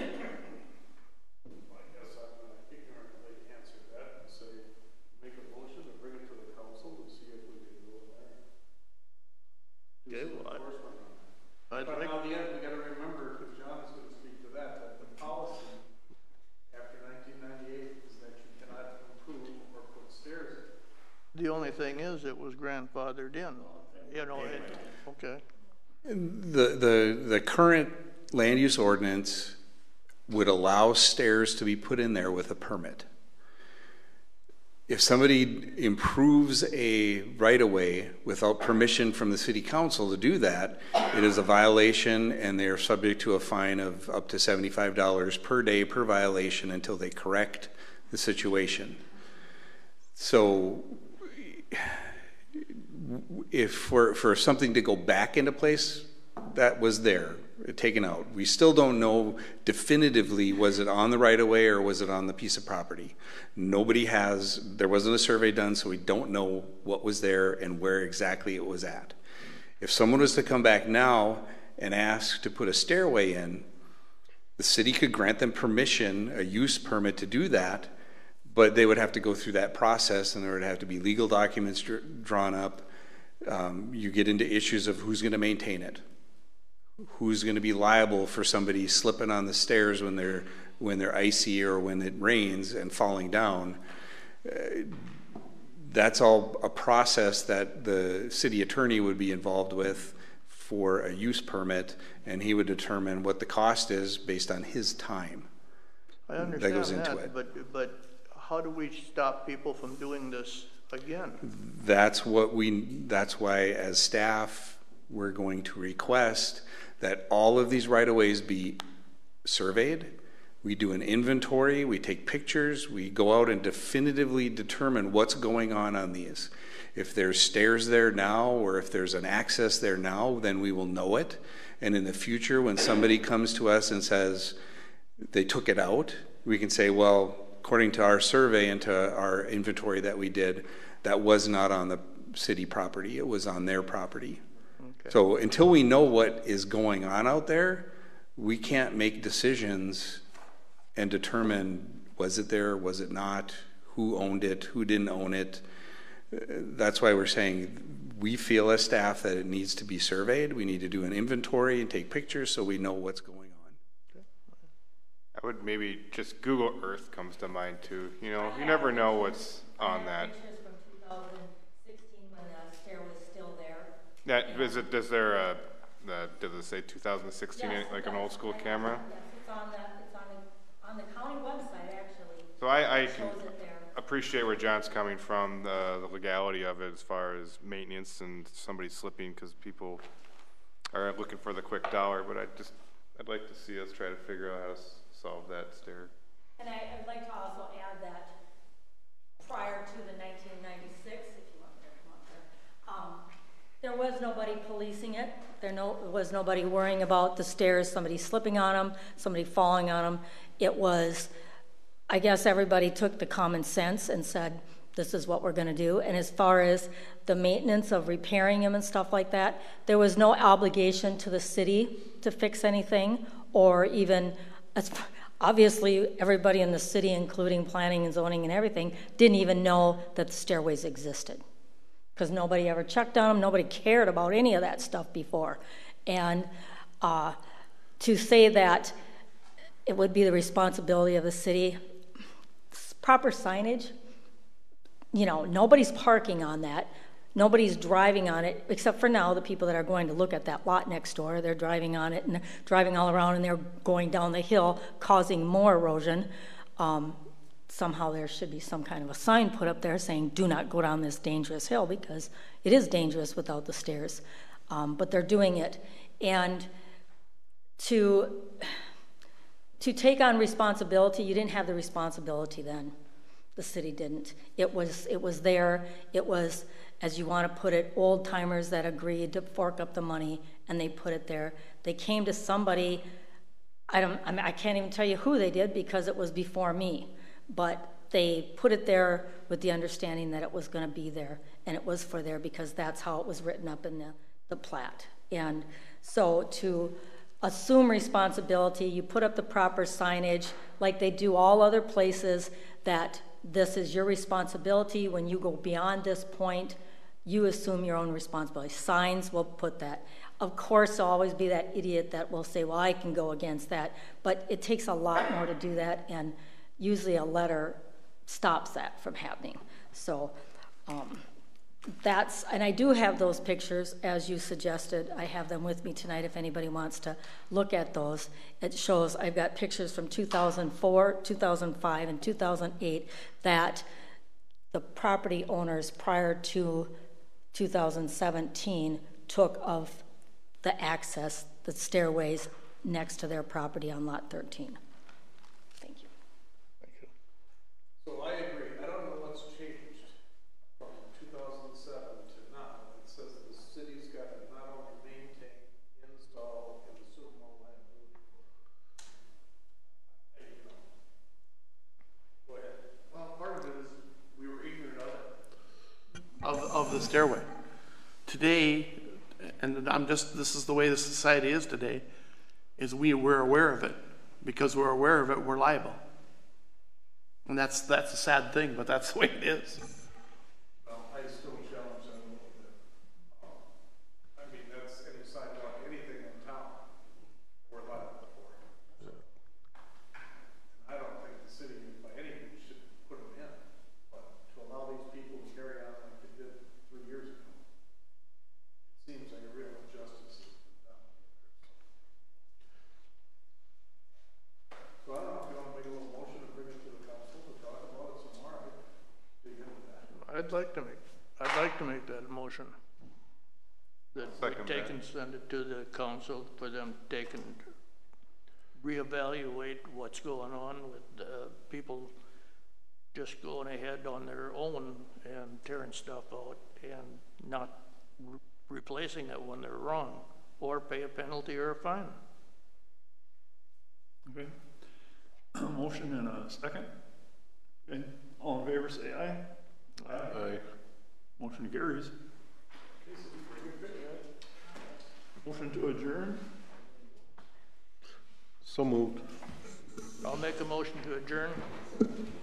Second. Second. All in favor, say aye. Aye.